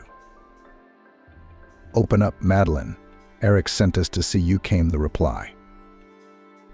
The woman opened the door immediately. Two big guys, either from the military or from the sporting world, poured into the flat. "Where's Nicole?" One of them asked sharply. "We warn you that the next person who knocks on your door will be the police." Madeline flapped her eyelashes indignantly. "I don't know who Nicole is. There must be some mistake." The second of the uninvited guests dumped photos on the coffee table in front of her. "We'll still prove that you had something to do with her disappearance. And then you'll be facing a much more serious criminal offense than you are now." In a moment, the beautiful Madeline, hiding her face in horror, turned into a pitiful semblance of a femme fatale. She hurried off in a confused hurry. "I only asked the boys at the bar to scare her. And those idiots overdid it, hit her on the head from behind with something heavy. When I gave them the money for the work, they said they were confused, took her under their arms to the waiting room at the railway station and sat her on a free chair. She didn't lose consciousness after the injury, but she became lethargic and strange. They thought it would be a good thing and tried to disappear as quickly as possible. The bloke showed her the phone they'd recorded the conversation and her confession on. You'd better go to the police yourself, as a customer. If Nicole's father takes you in, things will be much worse, they said firmly. Further searches became easier. The security service of the holding company turned the whole station upside down and came to the lair of the bums. When they saw Agnes's photo, they told everything they knew without refusal. Yeah, they found one at the station, dragged her in. Rose's doctor nursed her back to health, treated her as best she could. Only she never remembered who she was. Then they all taught the new girl a trade, how not to disappear in the big city. Clothes were taken. Expensive ones were lost and sold at the clothing market. Watches and jewelry went there too. Agnes didn't have her phone with her. Apparently the people who hit her on the head took the expensive toy.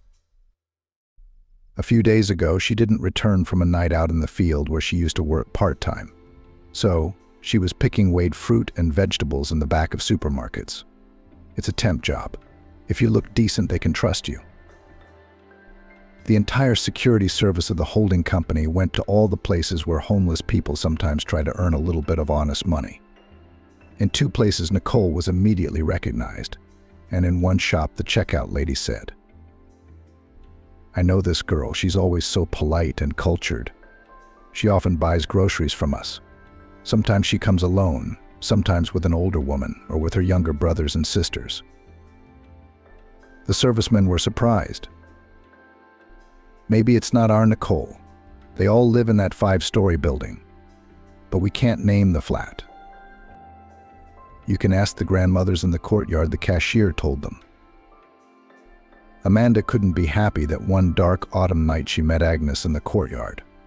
She was a golden assistant, clearly well-educated and well-read. She found an excellent rapport with the children, who listened to all her stories with their mouths open. Marcus was hugging Agnes by the side of her leg and would not let her go.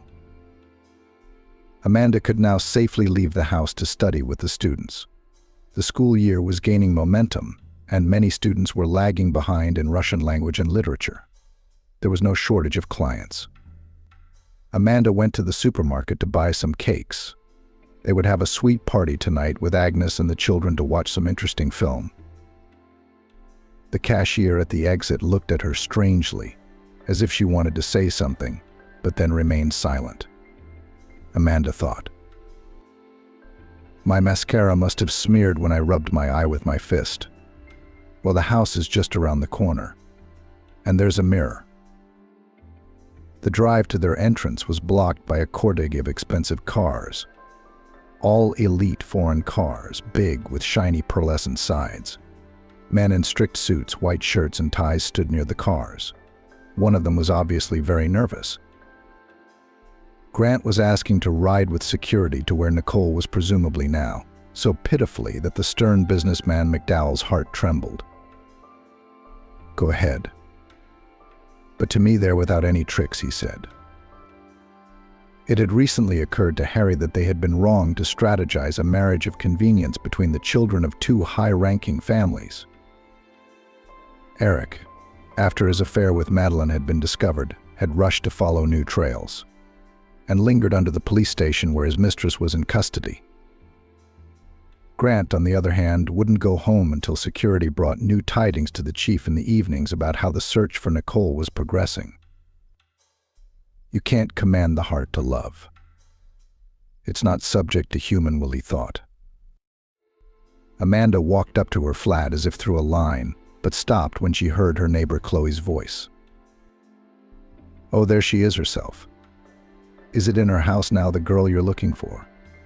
Is that who all those expensive Jeeps with tinted windows are after? I knew Agnes was a tricky girl. What an entourage." She turned to the men. "I'll take one of you with me.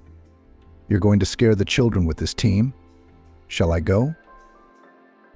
The handsome man, who seemed to be the most nervous, stepped forward. The head of security grinned. "Well, go on, Mr. Deputy General Manager. Maybe you'll be of more use." Agnes opened the door and saw a strange man behind Amanda. He rushed towards her, grabbed her in his arms.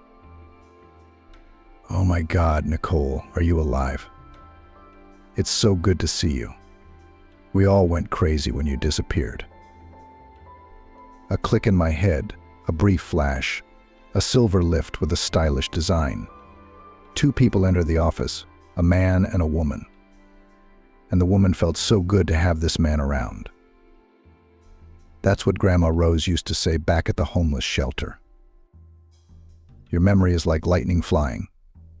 It will come back, baby. You just need strong emotions and it will serve you well again." Away with doubt. Nicole remembered who she was, how she'd parked her car outside a kiosk to buy a bottle of cool mineral water, how someone had approached quietly from behind, as if sneaking around, and then pain and failure. Nicole stepped towards Grant and put her arms around his strong, powerful shoulders. "It's good to see you too, Grant. It's really good to see you." Since the mysterious story of Nicole's disappearance, there have been abrupt changes in the city's richest holding company. Mr. Harry, who had been very hard hit by recent events, had completely handed over the reins of the company to his partner, Mr. McDowell. He even sold his shareholding to him. They say it's undervalued, as compensation for moral hazard. The rich don't get it. Harry's son, Eric, lives in a town near the penal colony where his mistress Madeline is serving time. He started drinking. Recently, he was even seen in the company of two local celebrity alcoholics, Henry and Alex. Madeline herself does not react to the exploits of her lover. She is having an affair with one of the zone workers. Why does she need Eric? Now it is necessary to look for a more favorable option for themselves. McDowell did his best for his daughter. Madeline's going to be in the penitentiary for another 6 years. Her lawyer hinted she might not even be eligible for parole. Grant and Nicole were recently married, but on a wedding trip abroad refused to go. They went to conquer Karelia with its beauty. No luxury hotels. A tent, a fire, soup in a kettle, tea with berries, a really favorite person next to them. That's happiness. Mr. McDowell has taken up charity work. His first brainchild was a school for talented children from disadvantaged families. The director of the school, a teacher of Russian and literature, Amanda. Her youngest son, Marcus, learnt to read early. He spends hours in the library at his mom's work. Recently, Amanda took a Maupassant book away from him and said, "That's not for you to read yet, my young lover of good literature." Amanda herself has not yet found a man to her liking. There is no equal to Kevin, so it's better to be alone than with anyone. Each of them learnt their lessons from the fact that fate once pushed them into this world. They each drew their own conclusions from what had happened. Life is a mixed bag.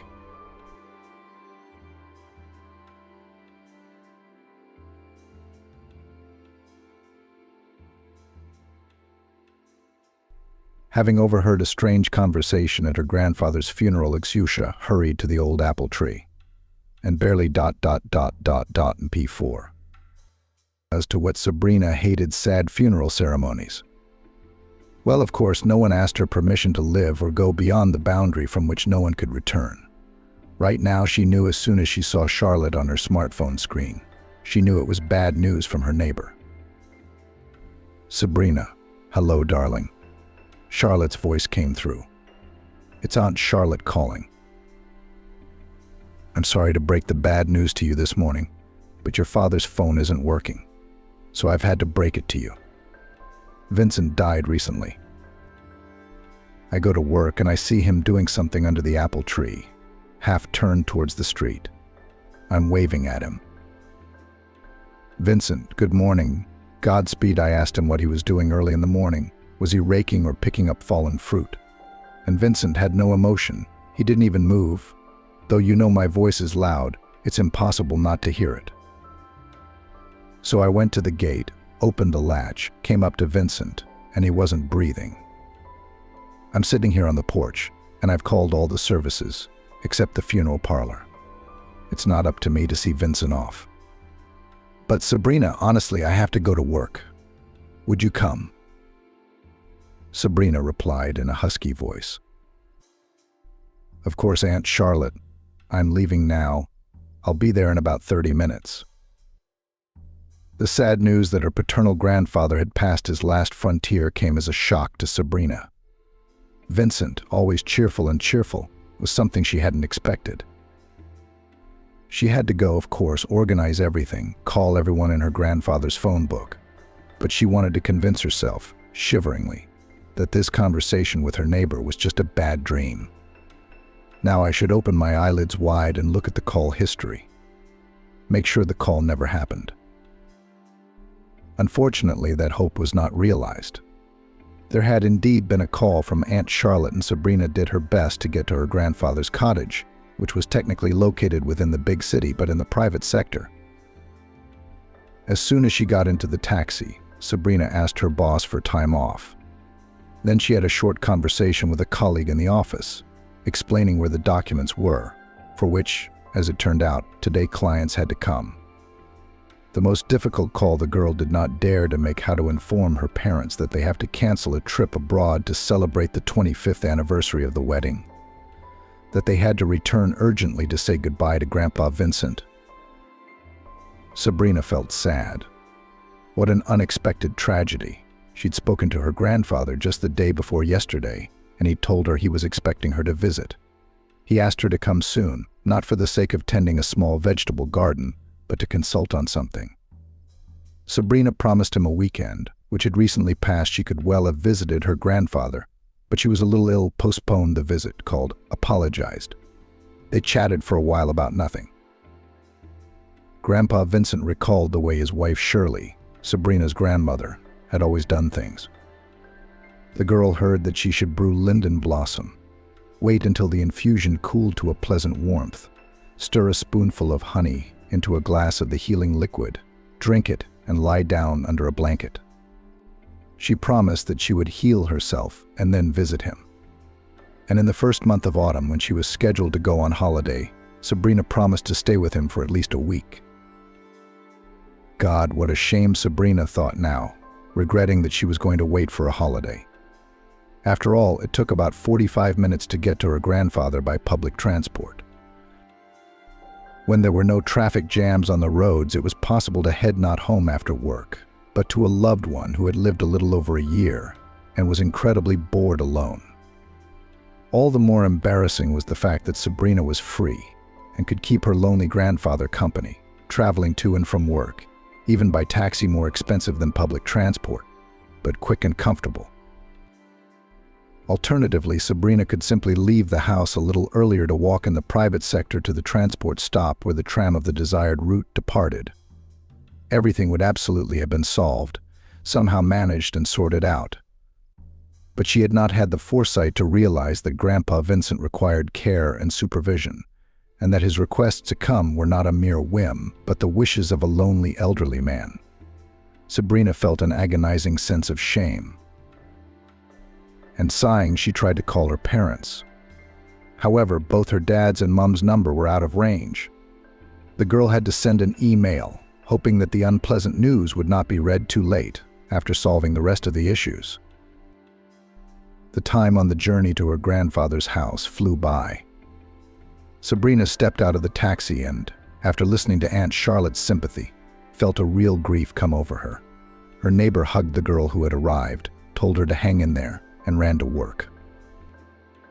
Sabrina looked at her grandfather and waited for him to get up, pull himself up and call her into the house or into the arbor with grapes. However, the miracle did not happen. The neighborhood services that arrived on the call conducted another ritual associated with the passing of the older generation. The paramedic pronounced Vincent dead, presumably from a heart attack. She advised Sabrina to contact the funeral agencies and explain that they had specialists who could organize grieving procedures with due respect for the deceased and sympathy for his relatives. Sabrina heeded the advice and tried with all her might to hold back the bitter tears of despair. It was not until dinner time that the girl was alone. Sabrina entered her grandfather's house, crying when she saw the phone on the table, which he had apparently forgotten on his last morning. Probably if he had had the mobile phone, he would have been able to call somewhere and ask for help. But there was no changing the past. Things just happened the way they did. The girl had discovered the hiding place that Grandpa Vincent and Grandma Shirley had told her about shortly after she came of age. The man then pulled back the rug hanging over the bed, pressed gently on one of the wooden panels, then with a slight movement slid it aside. Surprised, the girl saw a deep vertical niche. Grandfather explained, "Here, granddaughter, these are our funeral ones. Shirley and I have been quietly putting money in here, so as not to be a burden to anyone." Sabrina remembered how she had started nagging her grandparents back then, said it was too early for them to be thinking about such a topic. She assured them they'd have great grandchildren to nurse. "No, my dears, that won't do. First, you'll have to consider my fiancé approve, and then you'll have to help raise the babies. Mummy and Daddy are always busy." Grandmother, stroking her smiling granddaughter's head, quietly objected. "Sabrina, it's not like we're asking you if it's too early to think about your last journey in this world or not. We're just showing you so you know just in case. After all, Vincent's 70th birthday is this year. And I'm a little younger. Alas, at that age, anything can happen. Your parents know about the stash, of course. What if they're shy or modest?" Grandpa Vincent supported his wife. "We don't want to be a burden to you. Well, let's get this conversation over with." Grandmother hurriedly changed the subject and began to talk about the amusements of a little kitten she had picked up, unpretentiously nicknamed Man. Now, 6 years after this conversation, the skinny little boy has turned into a well-fed, long-haired, and independent handsome. His owner's departure was a real shock to the animal, and he even lost his excellent appetite for a few days. However, Grandpa Vincent managed to bring the cat out of this state, and now this mission fell to the share of Sabrina. It seemed to Sabrina that the orphaned cat understands everything, and that's why he curled up in a ball on his grandfather's bed and doesn't even react to the sound of the refrigerator door opening. The agency recommended by the ambulance lady really turned out to be professional. A serious man suggested Sabrina to organize a farewell not at home, but in a special ritual hall at the cemetery. It was much easier to get there than here, in the private sector. And the house, though big, would still be cramped. There is no fuss and crowding. The hall there is convenient, comfortable, said the man. Everyone will be able to say goodbye quietly, and without the crush that usually accompanies the removal from the flat or house. Everything will be touching and civilized. Besides, it will save you a lot of trouble. Sabrina thought it was a reasonable suggestion, but she had to spend not only her meager savings but also Vincent's grandfather's stash to pay for the funeral. She did everything necessary, as if in a daze, waiting for her parents to arrive, or at least to reply to an email, but in vain. Sabrina contacted the hotel where they had booked the room, but as she understood from the reply in broken English, Mr. and Mrs. Robinson did not check in. They explained that they had decided to change their plans slightly. Sabrina was worried about her parents, but there was nothing she could do. Clods of earth began to fall on Grandpa Vincent's coffin lid, but neither his son nor daughter-in-law showed up.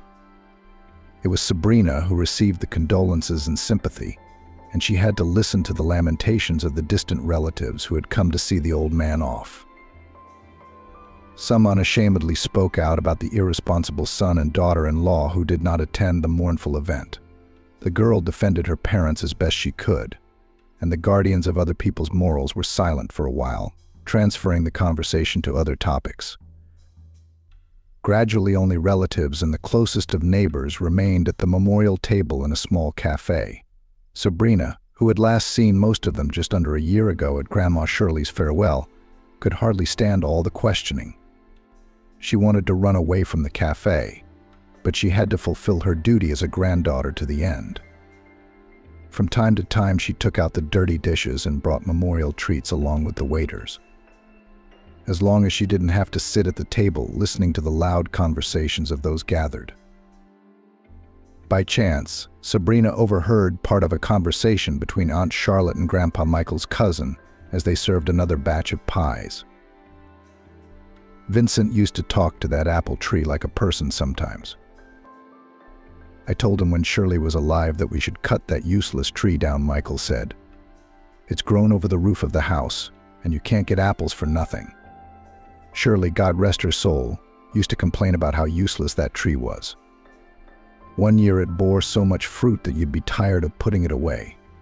The next year it didn't bear a single fruit. She kept threatening to cut it down and plant some summer tree like a peach. Only Vincent, a blessed memory, always stood up for the apple tree. Aunt Charlotte nodded in agreement. You're right. I thought it was strange, too, Vincent's fondness for that old apple tree. If it was a hectare of land, it wouldn't be too much of a waste of space. But in such a small area, it seemed silly to leave such a huge tree. A snippet of conversation made Sabrina think. Indeed, Grandfather treated that apple tree as a living thing. The girl had often seen him affectionately stroking the bark of the tree as he passed by. One day when Sabrina was a child, she decided to play and climbed up on a branch, which broke under her weight. Grandfather Vincent left his granddaughter in his wife's care and began to treat the wound on the tree himself. Lately, after Grandma Shirley's death, Grandpa had preferred to rest alone under the apple tree, rather than in the specially built gazebo covered with grapes. Thoughts of the mysterious apple tree Vincent had singled out briefly receded before the sad worries. The relatives were the last to leave the rented hall, and Michael reminded Sabrina. Someone has to spend 40 days and nights at Vincent's house. Would you be okay alone until your parents showed up? Maybe I should send someone with you.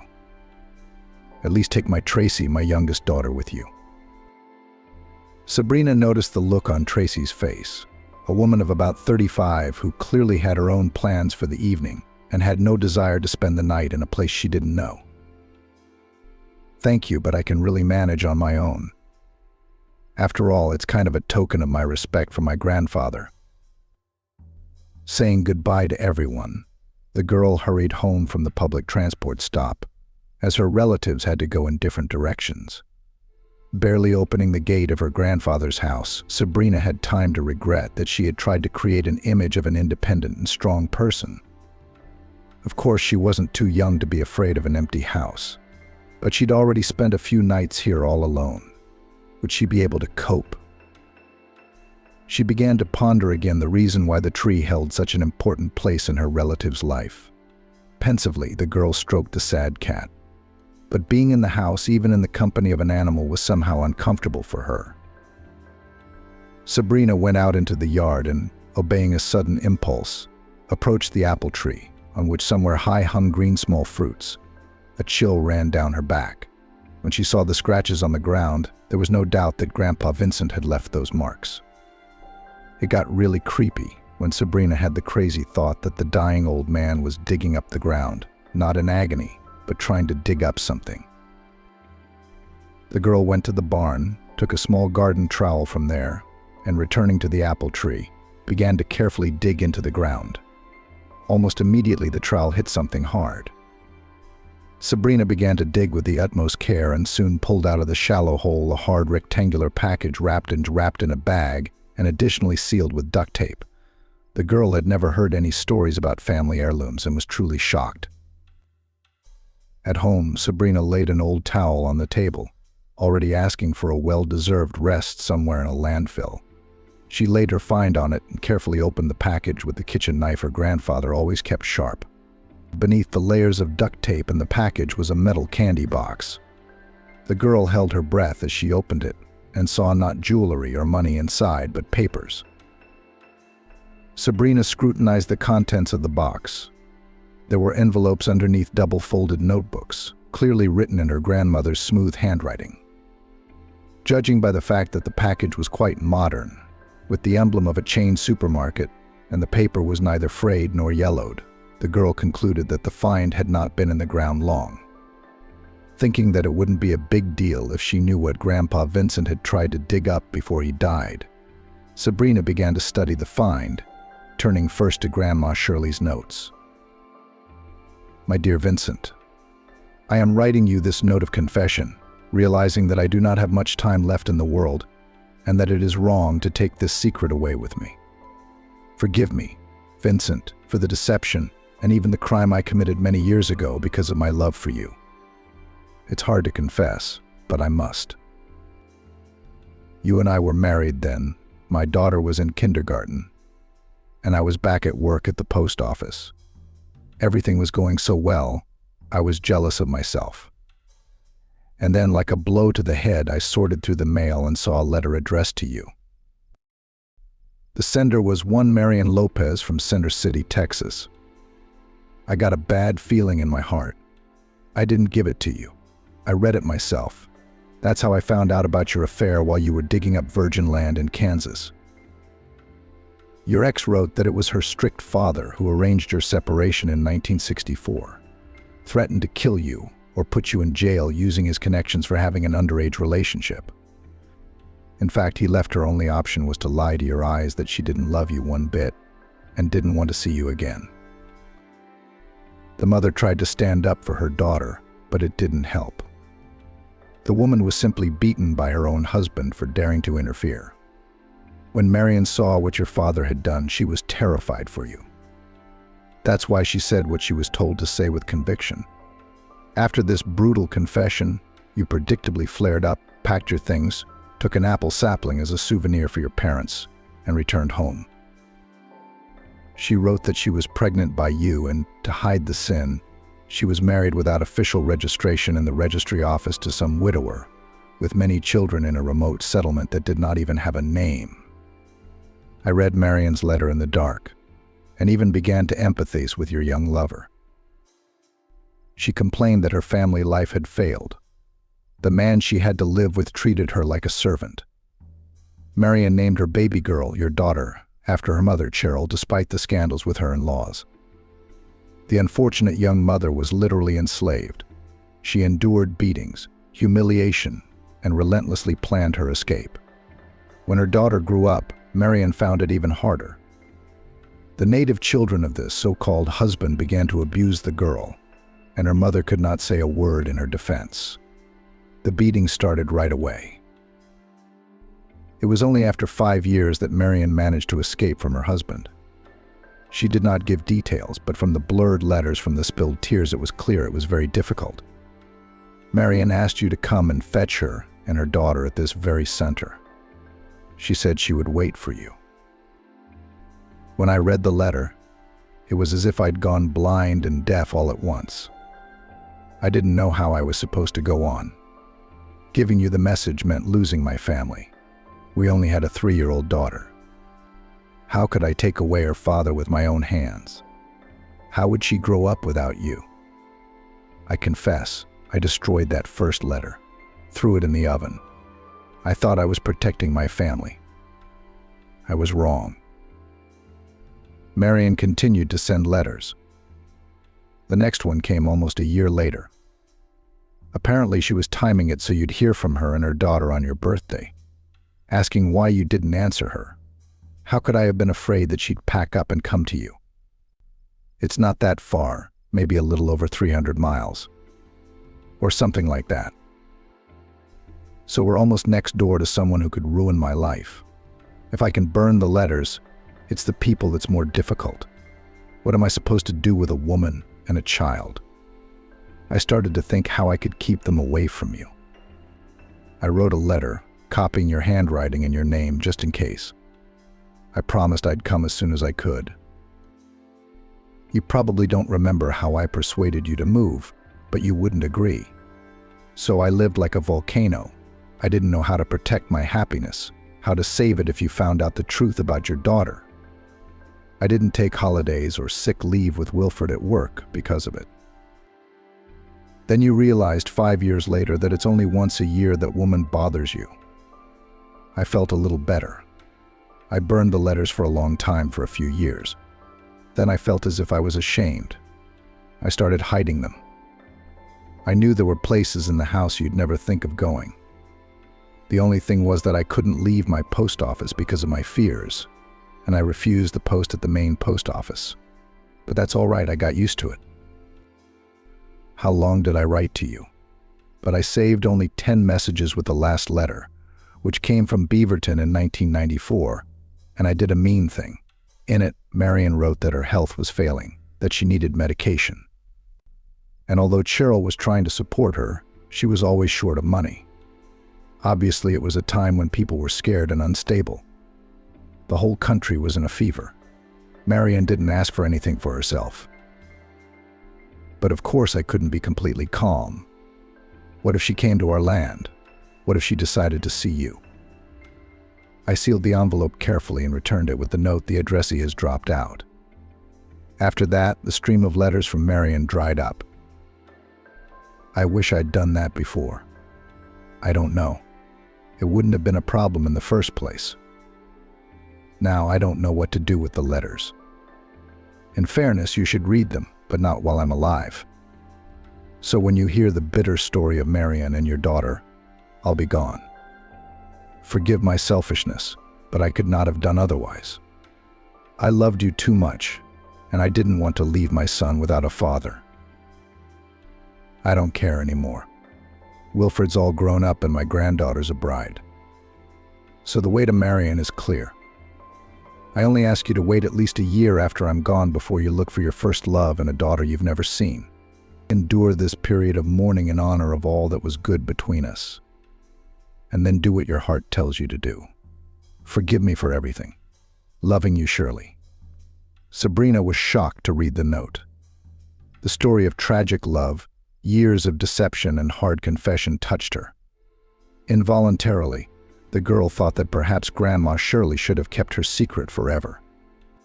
And on the other hand, realized that it was too cowardly. Of course, it was easier to judge from the outside than to find oneself in such a stalemate. And Sabrina couldn't imagine what she would have done in her grandmother's shoes. Would she have told her lawful husband that her friend still loved him and was waiting for him, together with their daughter? Or would she have tried to shield him from this literally amazing information by any means imaginable?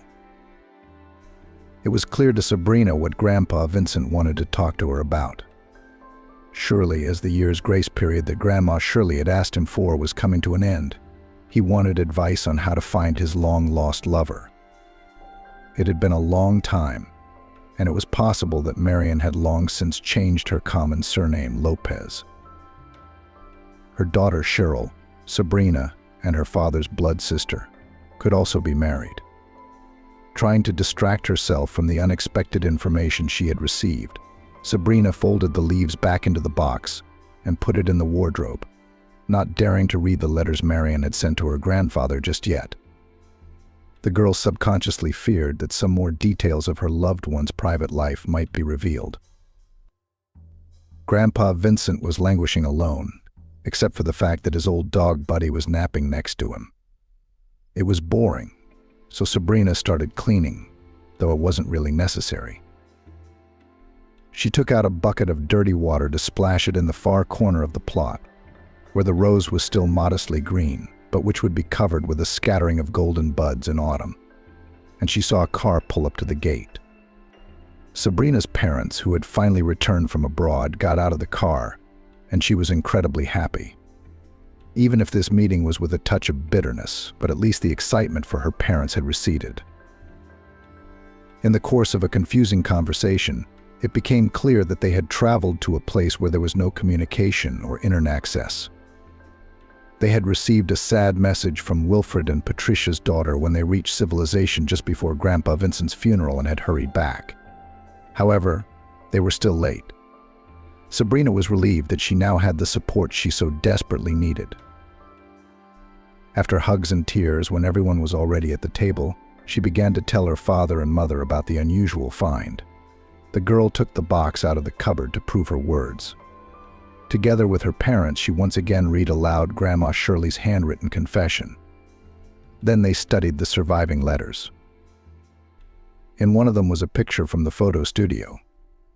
It showed two pretty girls who looked only remotely like Kansas natives. The two beauties were clearly related in appearance, but they looked more like sisters with a slight age difference. The inscription on the back of the photograph, however, indicated that they were Grandpa Vincent's first love and their mutual daughter, Cheryl. In beautiful handwriting it was inscribed, "In memory of my beloved Vincent from Marion and Cheryl on her 16th birthday. We hope to see you again. 1981. Wilfred, forgetting his respectability, even whistled. Yeah, to say I'm surprised is to say nothing at all. How did Mum manage to keep it all a secret, not give away her knowledge for so many years? I have no idea. Patricia, with whom her mother-in-law had a marvelous relationship, was also puzzled. Against all notions of family life, they had had so many heart-to-heart talks. But Shirley had never said a word about the fact that somewhere far away her official husband had a lover and an illegitimate daughter. It wasn't easy to come to terms with such news. Patricia asked, "Wilfred, do you think we should find your sister and her mother? If she's still alive, of course, or should we let things stay as they are?"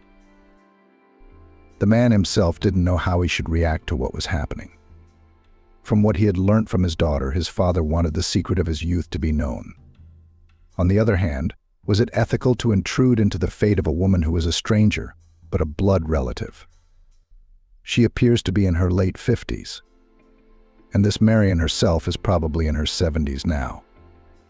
Reminiscing about her difficult youth and the man she once loved so much but never waited for could be detrimental to her health.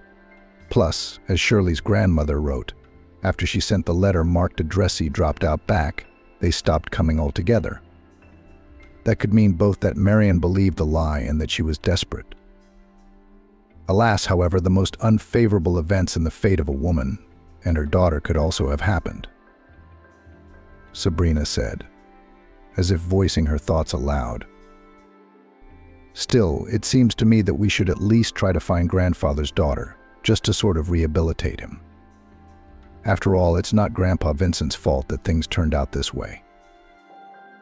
I think it's only fair that the whole truth be known to Marion and, of course, Cheryl. Sabrina said. Listen, Daddy turned the girl to Wilfred. How do you feel knowing you have an older sister, a blood sister? Do you feel like seeing her, socializing with her? The man was confused and asked his daughter himself in response. And you, Sabrina? Cheryl is your aunt, by the way. So you're curious to meet her, then? Sabrina listened to herself and admitted, curious, and a little scared. The family was divided. Patricia, after listening to her husband and daughter, declared, I think we should leave things the way they are. There's no point in disturbing something that has long since healed. More than half a century has passed. Maybe Marion is happy with another man. And here we are greeting, so to speak, relatives. I don't think it's quite right. A long conversation did not help to find a compromise. In addition, all the family members themselves were not sure of the correctness of their thinking. In the end, the Robinsons went to bed so they could visit Vincent's final resting place in the morning. "Sorry I'm late," Papa Wilfred whispered, standing by the freshly wreath-covered mound. "Never realized I wouldn't see you again." The man placed 4 scarlet carnations on the empty spot and bowed his head, hiding his tears. After Wilfred, his daughter-in-law and granddaughter placed flowers on Vincent's grave. Each of the grieving relatives realized that they were subconsciously waiting for a sign of what to do with the information that had come upon them. They did not speak of it aloud, but Wilfred, Patricia, and Sabrina were all waiting for a revelation to come upon them. Perhaps it was naive and foolish, but they wanted to know what Vincent wanted. As much as the Robinsons hoped for a clue, they couldn't get one. It was with heavy hearts that they returned to the flat. They decided that Wilfred would stay in the house for the time being, and his wife and daughter would visit him in their spare time. While Patricia helped her husband to pack at least a minimum of necessary things, Sabrina hurried to the nearest shop to buy for the grieving man some particularly tasty food. She felt sorry for the cat, who seemed to have lost his luster and appetite. After consulting with a serious-looking woman, who gave the trolley bags of wet food, Sabrina gave her grandfather's pet some goodies and returned home, holding out a bag of food to her father. "Man is a little cranky right now and may refuse the food," the girl asked. "Try feeding him from the palm of your hand. He usually starts eating as a sign of respect." Wilfred smiled at his daughter. "Don't worry, I won't hurt you.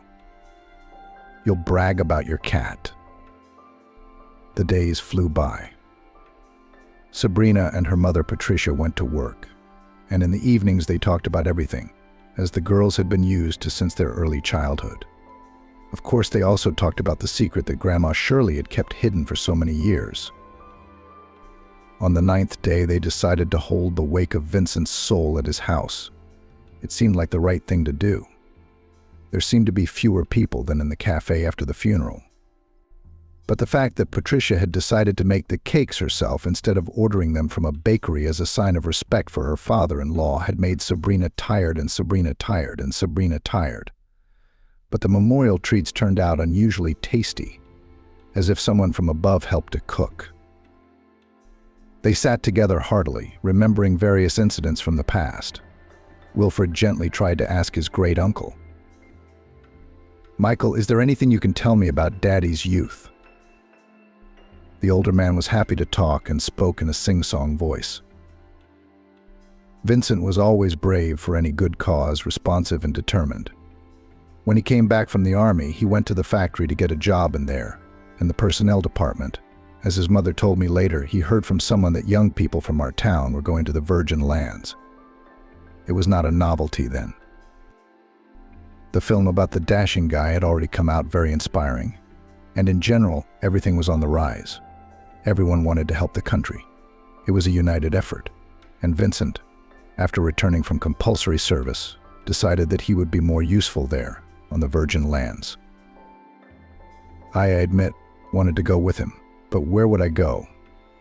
I was only 15 years old at the time.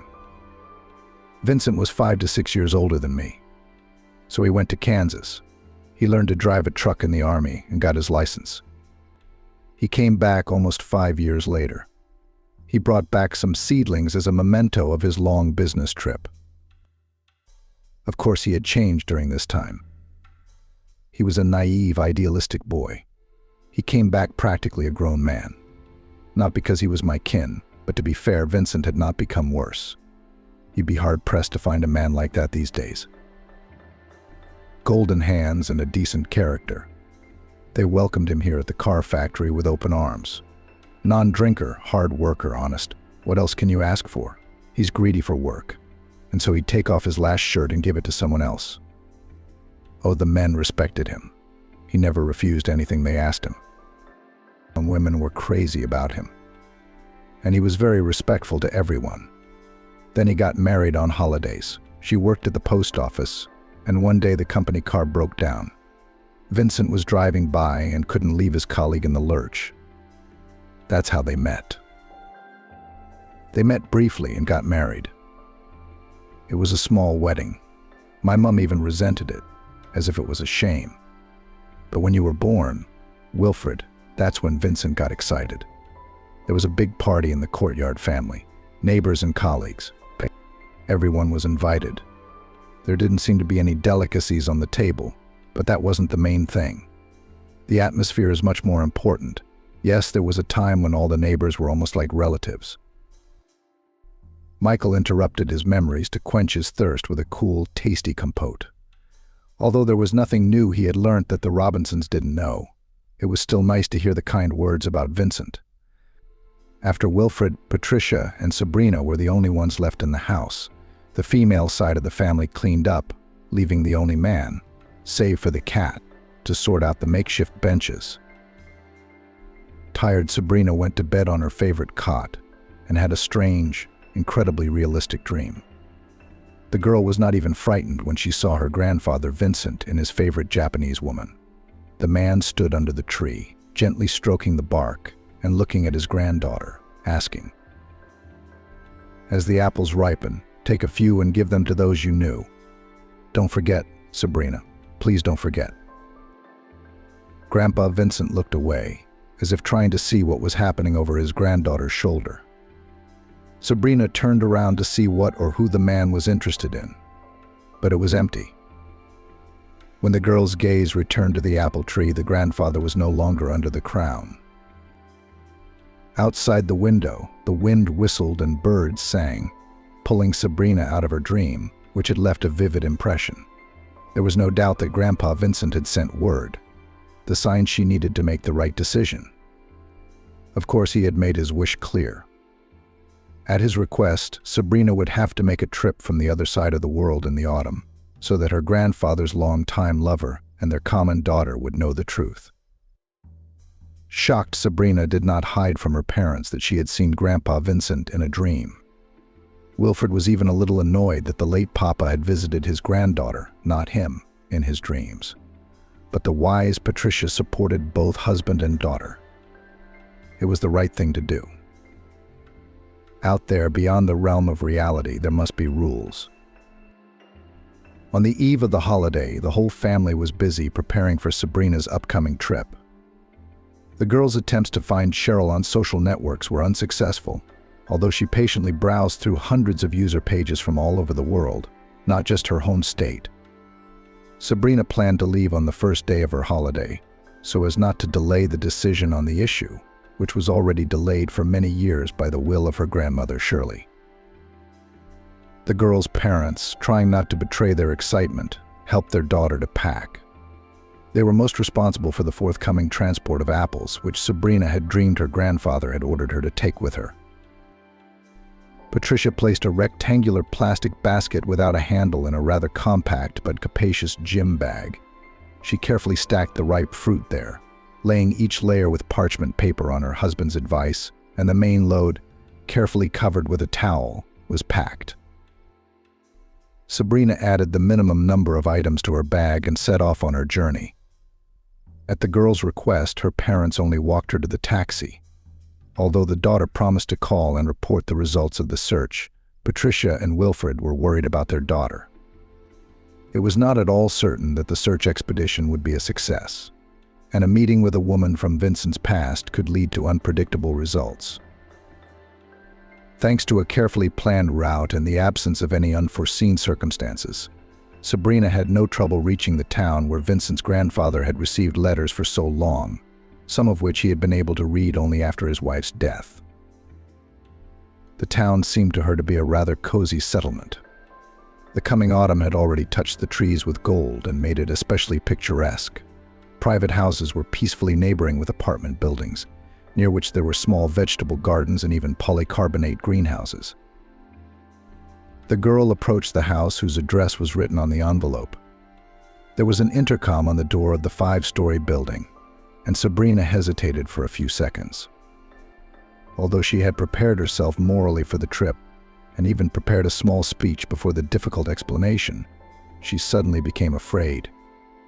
Overcoming herself, Sabrina dialed the number of the flat she was interested in on the keypad. "Hi.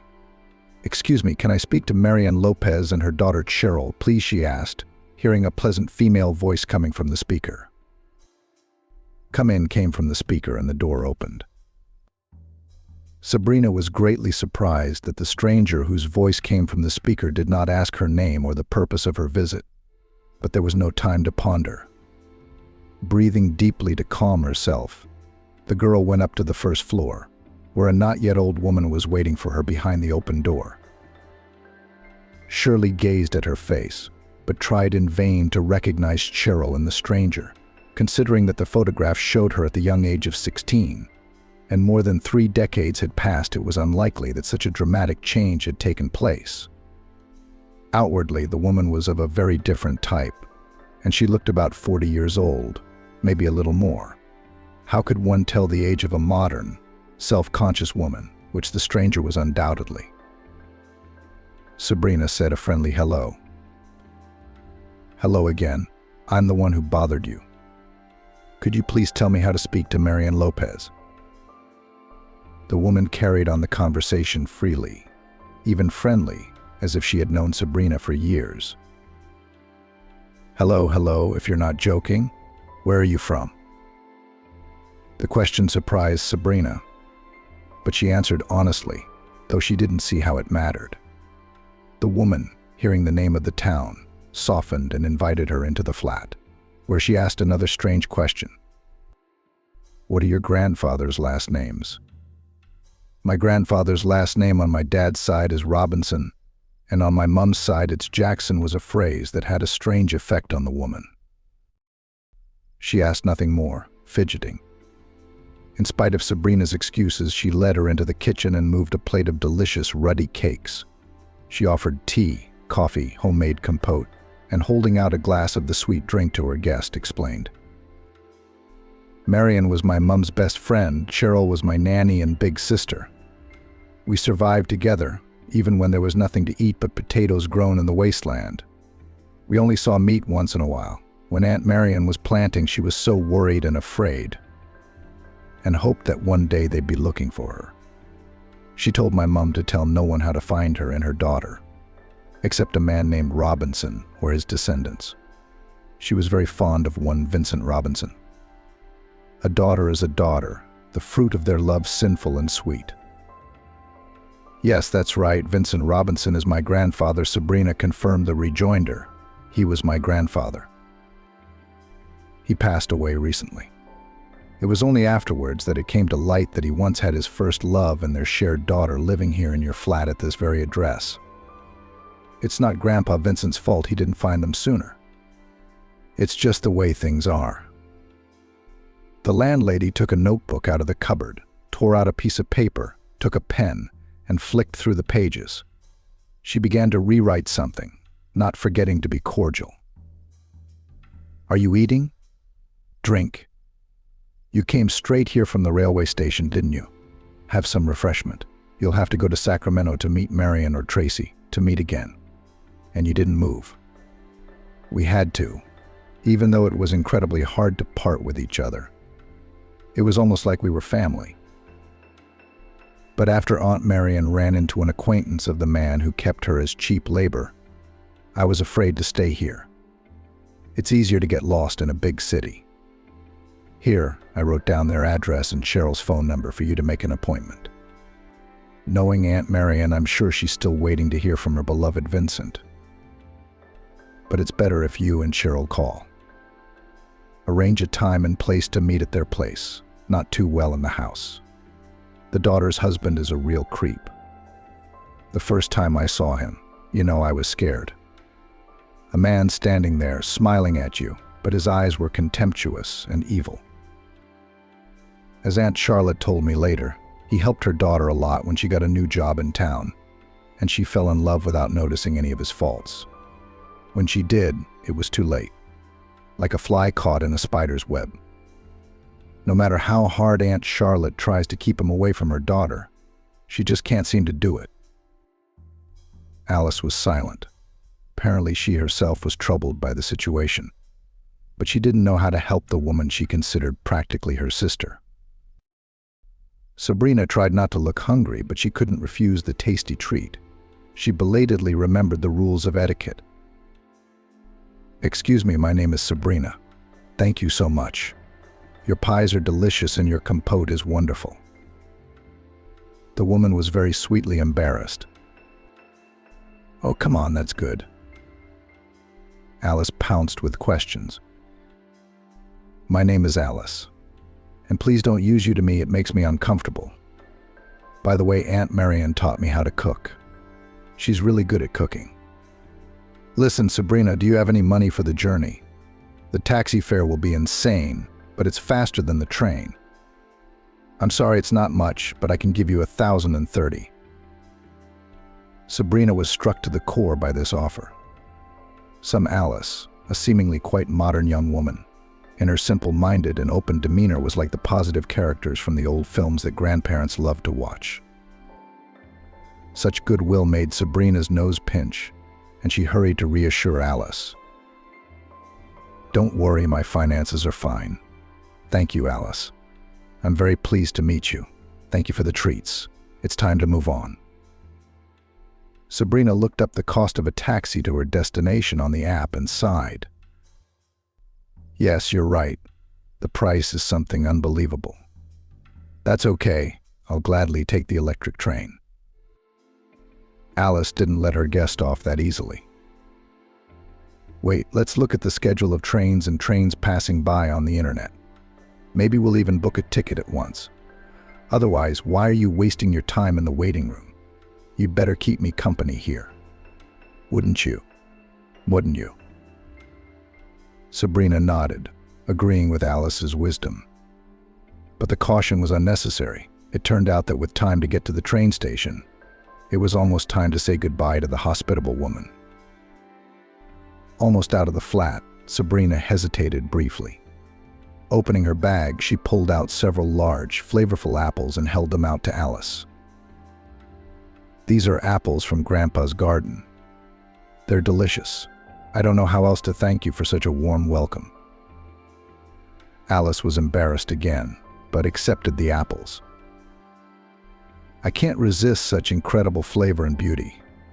They're just like a picture. Say hi to Cheryl. By the way, with your permission, I think I'll let her know you're going over there. Let her get Aunt Marion ready, or she might have a blood pressure spike or a heart attack or something." Sabrina had no objections, and bidding her new acquaintance a warm farewell, she went to the railway station. She sent her parents a detailed account of how she had been met by the helpful Alice. She told them that Marion and Cheryl had moved, but she had their new address. Her mum, who was clearly worried about her daughter, replied almost instantly and asked her to be careful on the road. The girl light-heartedly promised to look around carefully and not to get involved in any dubious ventures. Fortunately, the atmosphere in the carriage was quite calm. Some of them were gazing thoughtfully out of the window at the scenery, which was becoming less and less recognizable in the darkness. Some of the occasional fellow travelers were dozing, and Sabrina wished she could be as immersed in her smartphone as most of the passengers in the carriage. The charging level made it necessary to refrain from that luxury. Almost at the moment when the departing day crosses the boundary of night to be forever in the past, Sabrina found herself in an ancient town. The girl thought with belated regret that she hadn't realized to take care of booking a hotel room in advance. After all, to appear in Marion's flat at such a late hour was somehow quite awkward. She felt a little uncomfortable, but ordering herself not to be a coward, she quickly, before the smartphone finally ran out of battery, orientated herself how to get to the nearest hotel. Luck favored Sabrina. The receptionist, smiling, even as if sincere, offered a small but, according to her, very cozy room. Sabrina was soon settled into her temporary accommodation, and after putting her smartphone to charge, she showered, had a snack, and lay down on the bed. Although the time was late, the mattress was comfortable and no loud noises penetrated the hotel room. There was no sleep in either eye.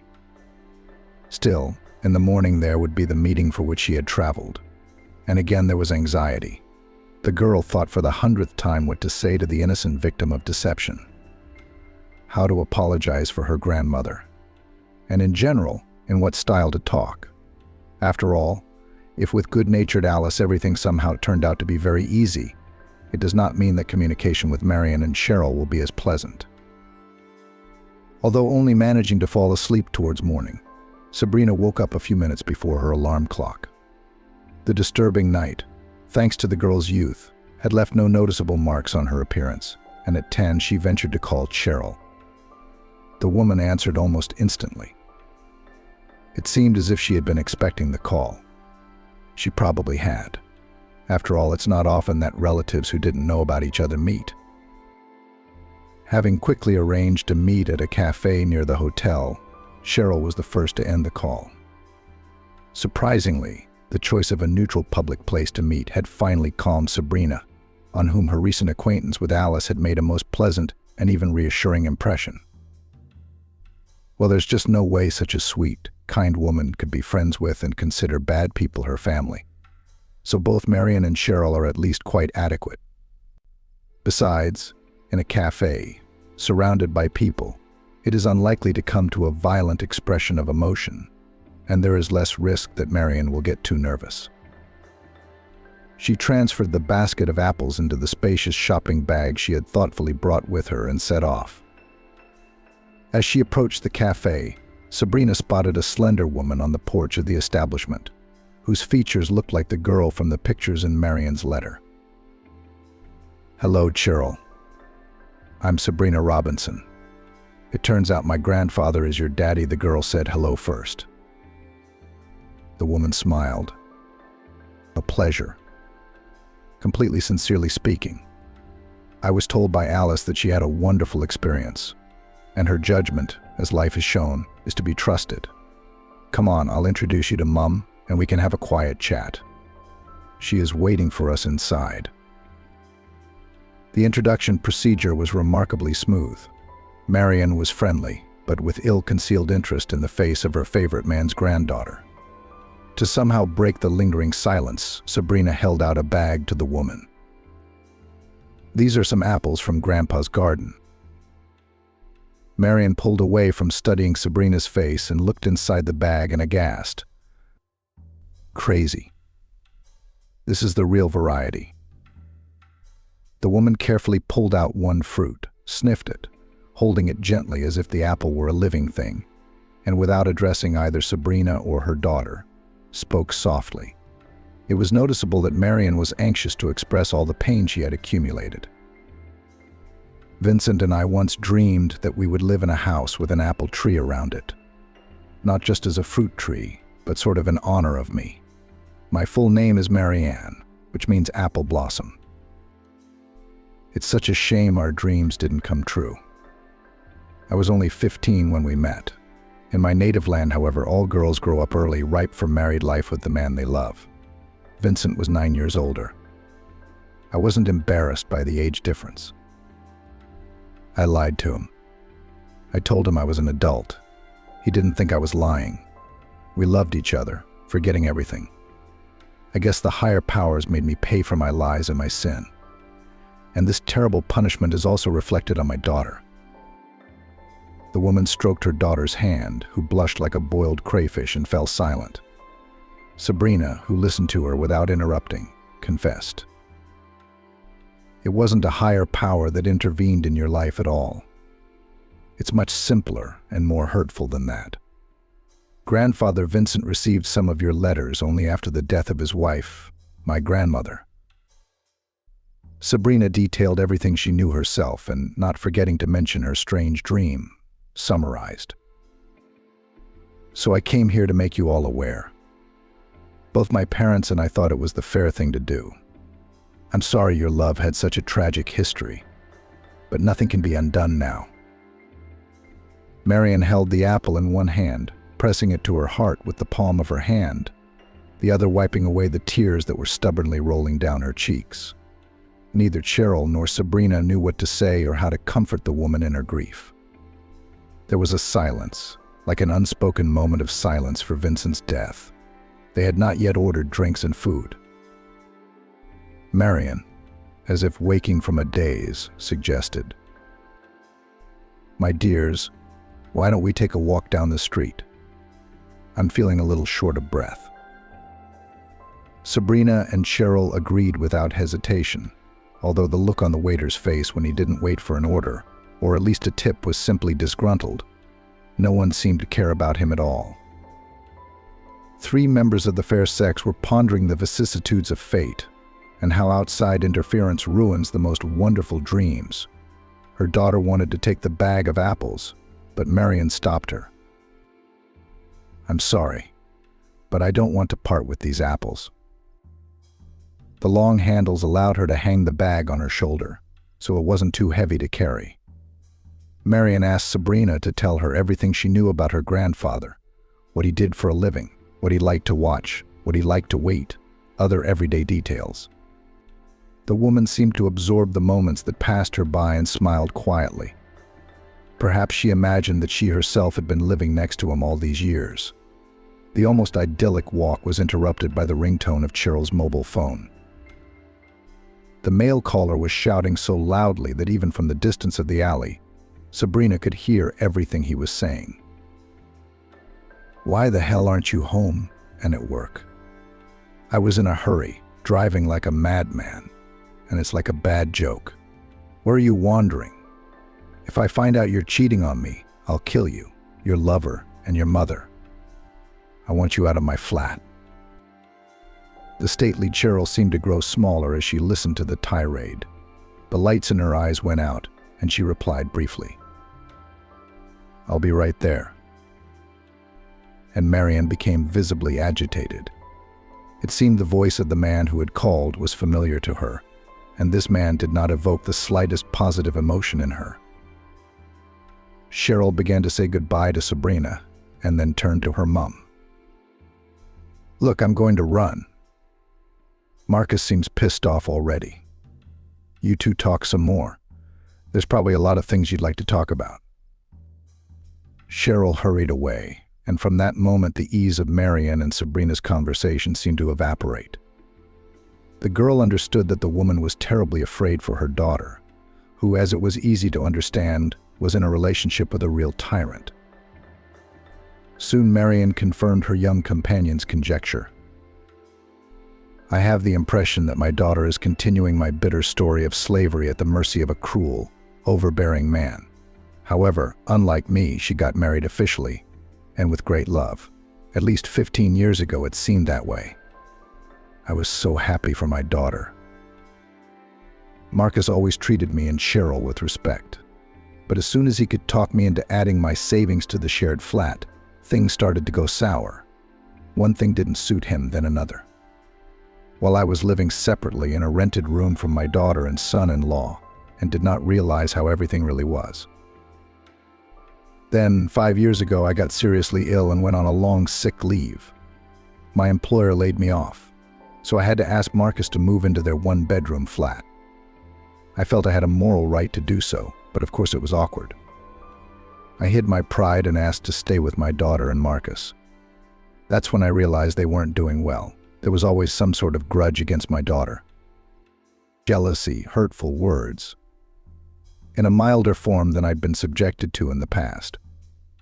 But every accusation against Cheryl was a punishment. Recently, he's been harping on my infertility, even though he's always said that his back is interfering with our life plans.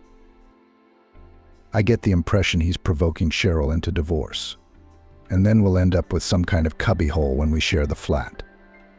I realize now that Marcus is going to divide everything down to the last spoonful. That she and I will be like two blades of grass that can't be broken. I don't have a law degree. Cheryl's a long way from it either. We can't financially afford a good lawyer. Sabrina didn't know how to console the unfortunate woman who had never in her life been able to lean on a man's reliable shoulder instead of throwing herself into the fray on her own. Alice's friendship with her mom seemed to be the only bright spot in her fate. It was not easy, but when the problems try to solve not one person, already at least morally easier. And Marion confessed. As soon as I lost my full-time job and started baking at home, the delicate balance collapsed. Everything went downhill somehow. Although the standard of living even seemed to have improved, I could probably pay my rent again. But it's ironic. I'm just afraid for my daughter's health. Oh, I'm so afraid Marcus is going to start laying hands on Cheryl. And right now my heart is restless, like some kind of trouble is coming. Sabrina, I hate to drag you into our family squabbles, but come to our place, please. Marcus needs to tone down his arrogance in front of you. That's what he always does in front of strangers. He behaves enthusiastically and even self-consciously, playing the role of a model husband. If you ask our neighbors, they'd probably all agree that my Cheryl is incredibly lucky to have him. Sabrina immediately agreed to keep Marion company. Soon, after a few bus stops and a short walk down the street, they were inside the flat. A muffled male voice could be heard coming from one of the rooms. Now I'm going to teach you how a husband should be greeted, because you need to put the idea in ditches like you not to twist your tail in the absence of your lawful spouse. Marion opened the door and saw Marcus grab Cheryl by the neck, lifting her off the floor in a state of some irrational anger. The woman took the bag of apples off her shoulder and knocked her son-in-law on the head. The man, never letting go of his victim, slumped to the floor. Cheryl wheezed from coughing. "Mom, what are you doing? What fly bit you? What if you fractured Marcus's skull?" The woman slowly walked over to the couch, sat down on it, and asked, "Cheryl, nothing will happen to Marcus. You better get me some water and a sedative. Drops my heart starting to pound." Sabrina, meanwhile, was looking closely at the man. He was clearly stunned, but not too badly, and was already making attempts to get up. He had a dazed look on his face. Marcus was in no hurry to get up, and rubbing the back of his head, he looked angrily at Marion and threatened, "Don't even think you're going to get away with this. I'll go to the trauma center, get the beatings taken out, and put you senile old woman, behind bars." Cheryl's hand shook as she handed the cup of medicine to her mum. The woman began to urge Marcus to take it easy, but he only became more vocal and threatening. "You'll go to your death, and then you'll die in the state house. And with your health there is nothing to be there. A woman, as they say, is easier on the horse than on the mare." Unexpectedly, Marcus' tirade was interrupted by Sabrina, who, together with her grandfather and father, had watched various detective shows and had little but valuable experience in calming down even the most inadequate visitors and suppliers. "First of all, I'm calling the police here right now. I saw you trying to hurt Cheryl with my own eyes. So Marion's actions may well be classified as grievous bodily harm in self-defense." Sabrina couldn't understand how she'd had the audacity to call a grown man some criminal code numbers from the depths of her subconscious. Probably the stress had taken its toll. She was so dashingly inserting phrases from her head, some legal terms, that Marcus, under the fierce pressure of the stranger, visibly staggered, and then, carefully rising, left the room, throwing his wife. "You are lucky I have a strong head, or you would have been a widow." When the man left, Sabrina took a seat on the couch next to Marion. The woman began to apologize to her guest. "I'm sorry, Sabrina, for what happened." Inside, though, the girl was all shaking with anger. She managed an almost calm reply. "Nothing to apologize for at all, Cheryl." Cheryl stood against the wall and listened to what was going on in the kitchen, where Marcus had gone. Then she rushed in, much to the surprise of her mom and Sabrina. The man was climbing the cupboards in a fit of rage, throwing everything out of them onto the floor. Marion quietly called out to her son-in-law, "Marcus, be quiet. I hid my stash a long time ago. As soon as I noticed that the note started to disappear from it. You won't find anything in the kitchen. Don't get your hopes up." The man was crushing groats and pasta with his feet, not knowing where he was stepping.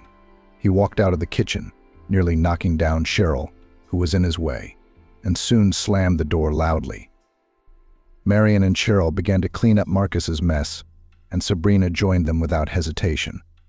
To the objections of her hosts, the girl confessed. "I feel partly a little guilty for everything that has happened, so of course I won't stand aside." The mess in the kitchen was almost cleared up when Marcus appeared in the doorway, accompanied by a man in a police uniform. "Hello, Lieutenant Norman Morris, Precinct Commander.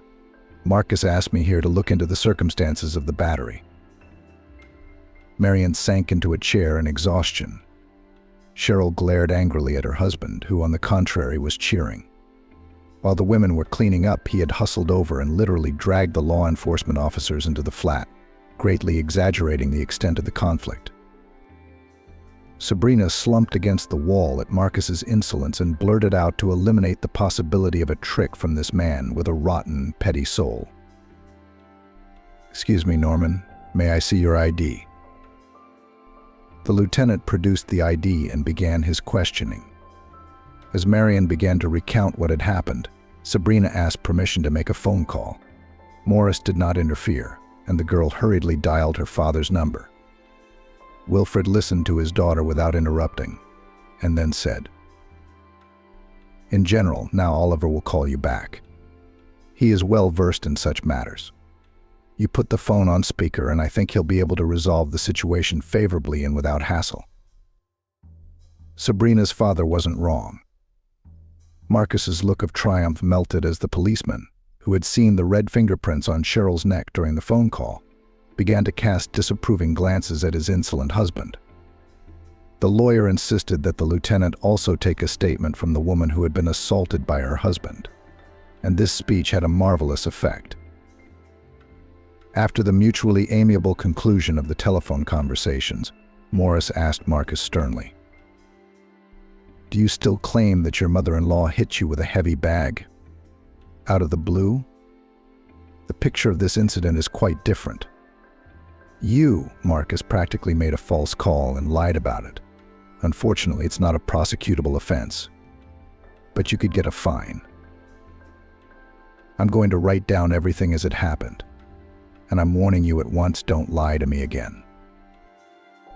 When Marion showed her terrible weapon, with which she had hit her son-in-law on the head, the policeman could hardly contain a smile and involuntarily admired the large apples.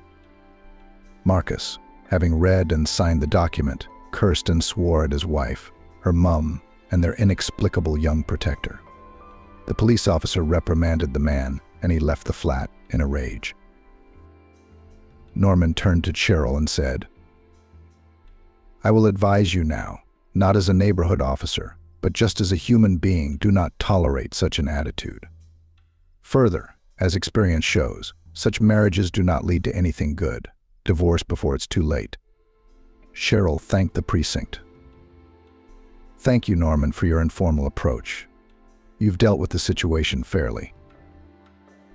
Marion put almost half of the apples Sabrina had brought in a bag and handed it to the police officer with the words, "Please take this as a token of appreciation.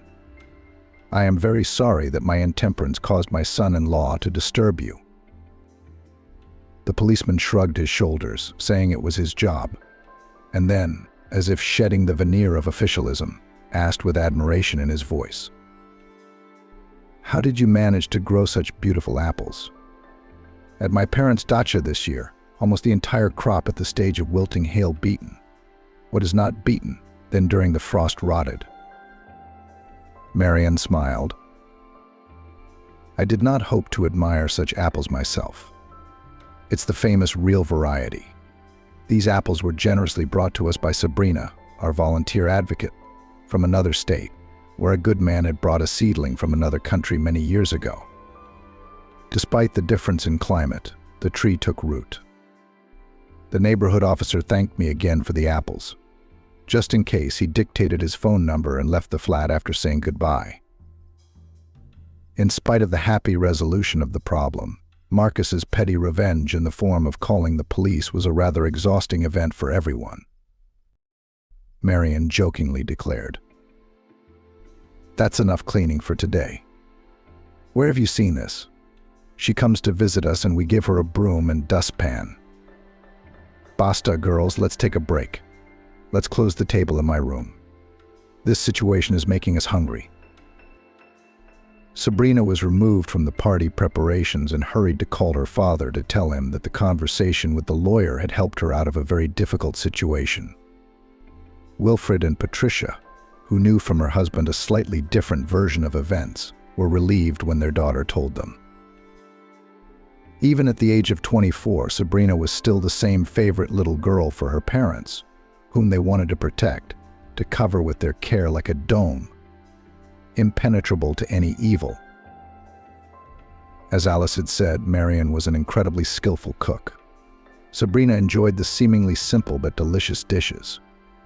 After tea with amazing homemade sweets, Cheryl asked her guest, "Can we have a Skype video call with your dad? I would at least like to meet my only sibling remotely that way." Sabrina confessed, "My parents asked me that too, but I didn't know how to suggest it. Is it convenient?" Marion splashed her hands. "My clever girl, what a good idea you have. Hurry up and get everything set up." Just a few minutes later, Wilfred's image appeared on the laptop screen. First of all, the man began to apologize to Marion. "It's hard for me to say this, but the happiness of my parents' family and my own carefree childhood was actually built on a foundation of your misfortunes. Most likely, if the letters from you had reached my father earlier, he would have found a way to help you. However, my mother was probably afraid that he would leave everything and ask for a divorce, and go to you and the daughter he never got to meet. I sincerely apologize to you, Marion. I want you to know that you can always count on me. Sabrina will leave you my phone number and other contacts. Feel free to contact me anytime you need me." Sabrina stayed with her hospitable hosts into the evening, listening to Marion and Cheryl talk about herself and her family. Despite the rather odd circumstances of their acquaintance, neither felt the slightest bit awkward. Cheryl confessed, "I had no idea I'd suddenly have such a wonderful niece." As Marion watched Sabrina, she saw a subtle, almost imperceptible resemblance to Vincent's similar facial features, the dimples that appeared when she smiled, the funny habit of wrinkling her nose and frowning her eyebrows. For so many years, the woman remembered the one man she loved desperately, and then, as if out of habit, hoped for a meeting. And now there was no chance of seeing him again. It was incredibly sad. And the only consolation was that Vincent had not forgotten or betrayed her. He had naively believed what she had said. That was the only thing she could reproach him for if she wanted to. Countless times Marion had imagined that she had misconducted that fatal conversation. If only then, more than half a century ago, she had had the courage to tell her lover that his father was threatening to do away with him if she had offered to run away. Vincent would probably have found a better way of dealing with the problem, though. If only she had told him honestly years ago. They'd probably be together now, just as they'd dreamed. Maybe things would have turned out better for Cheryl, who would have felt her father's care and support in her personal life. Marion was incredibly sorry that she had failed to protect the fragile love. But she could not blame the woman who had become Vincent's lawfully wedded wife. After all, it was she, Marion, who had rejected the man she loved, even under duress. So there was no need to look for fault on the other side. It had been a long, eventful day, and after a long meal and much conversation, the table began to yawn, one at a time or all at once. Sabrina flatly refused to be escorted back to the hotel. "Don't worry, please. The taxi will take me directly to the place, so there won't be any complications. As soon as I'm in my room, I'll let you know." Marion and Cheryl said goodbye to Sabrina as a close relative, with whom not only blood ties but also friendship. Before getting into the taxi, the girl waved to her new acquaintances, looking out of the window, and did not notice how from the bench at the neighboring entrance, Marcus, filled with anger, was watching her. The man thought that this strange young upstart, whom he had seen for the first time in his life today, was to blame for the bad day. Come to think of it, he'd taken a slight hit, and Cheryl had been so over it that she'd left the house and hadn't even thought to put him on notice. Clearly the matter was unclean. He, as a husband, had every right to teach her how a decent woman should behave. But this girl, instead of apologizing, started arguing with him, explaining that she had done nothing wrong. So he cut off her breathing a little, so that she would not be punished. And then the angry fury came in at the wrong time and hit him on the head with all her might. Marcus rubbed the back of his head, feeling the painful bump, and continued to think about the hurt he'd suffered. It probably wouldn't have turned out so well for his wife and her mum if it hadn't been for the unfamiliar face. She'd been the devil to show up at their flat today. The man was sure that without the support of this educated wretch, they wouldn't have dared to make a peep in his direction. Not only that, but he would have been able to convince the police officer that the women were conspiring against him. Only this young sheep Sabrina, as it was written in the report of the district officer, had a trump card. After the intervention of an obviously competent and knowledgeable lawyer, he, Marcus, had to leave the flat with nothing, although he also had the right to the living space. However, the fight for her still ahead. In the meantime, we have to deal with these insolent women. It's useless to break in now to his wife and her mum. They're probably locked up with all the locks and chains. But it's the right thing to do to catch up and teach the runaway a lesson. Marcus sat on the bench like a predator in ambush, watching for the defenseless sheep to leave the flock and be at his mercy. The man even chuckled, glad to find such a comparison. But the wait was prolonged. The autumn evening, gentle and merciless, already hinted that the planned hunt would not take place. Marcus was shivering, whether from restrained rage or from hunger and cold, and was about to leave. But then the door opened, and a fugitive jumped out into the street. Marcus' joy was a little premature, for the insolent sheep had got into a taxi. But that only made the man more excited. The chase was on. Luckily, the cars were side by side. In the meantime, the city's heavy traffic would keep the would-be victim out of sight. Sabrina was already gripping the front door handle of the hotel, wishing she could collapse on the bed and get some sleep.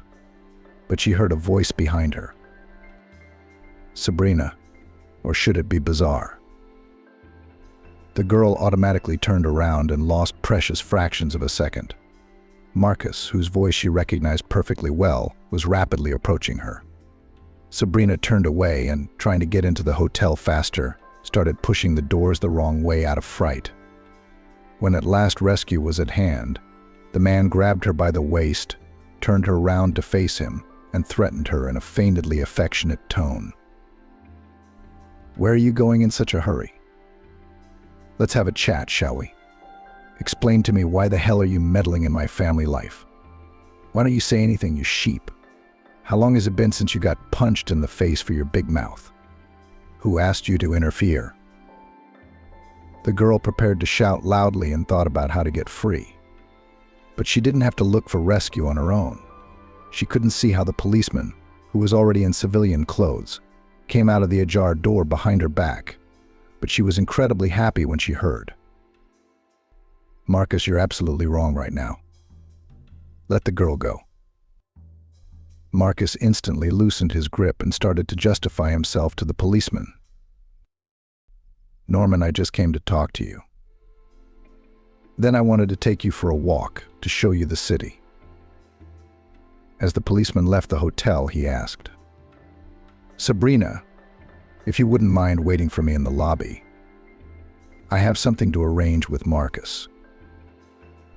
Sabrina sat down in a comfortable chair. A few minutes later, the police officer sat down next to her and confessed. "You know, I actually came to see you. When my parents saw the apples, they were so distraught.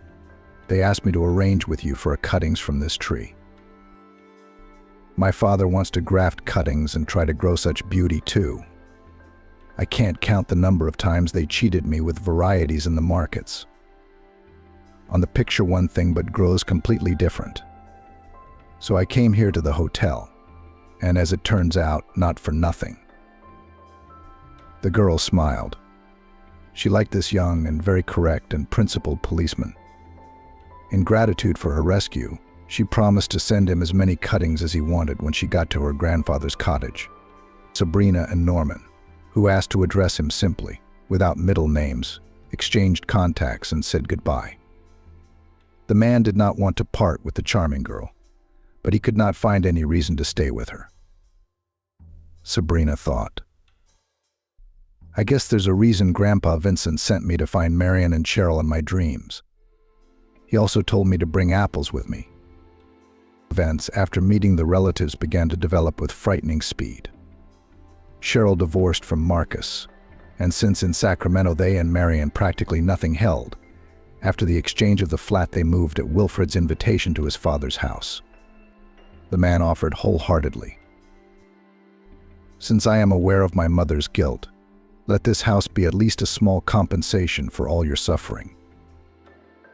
Marion sat at length by the apple tree, carefully nurtured by her lover, stroking it like a living thing.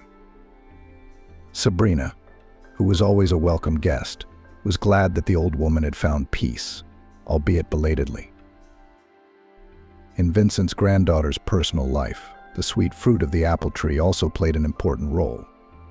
Correspondence and regular telephone conversations with Norman made it clear that their affection was mutual, and that it was growing stronger with time. Soon the lieutenant moved to the city to his favorite girl, explaining, well, why, policemen are needed everywhere, and if necessary I can learn another profession.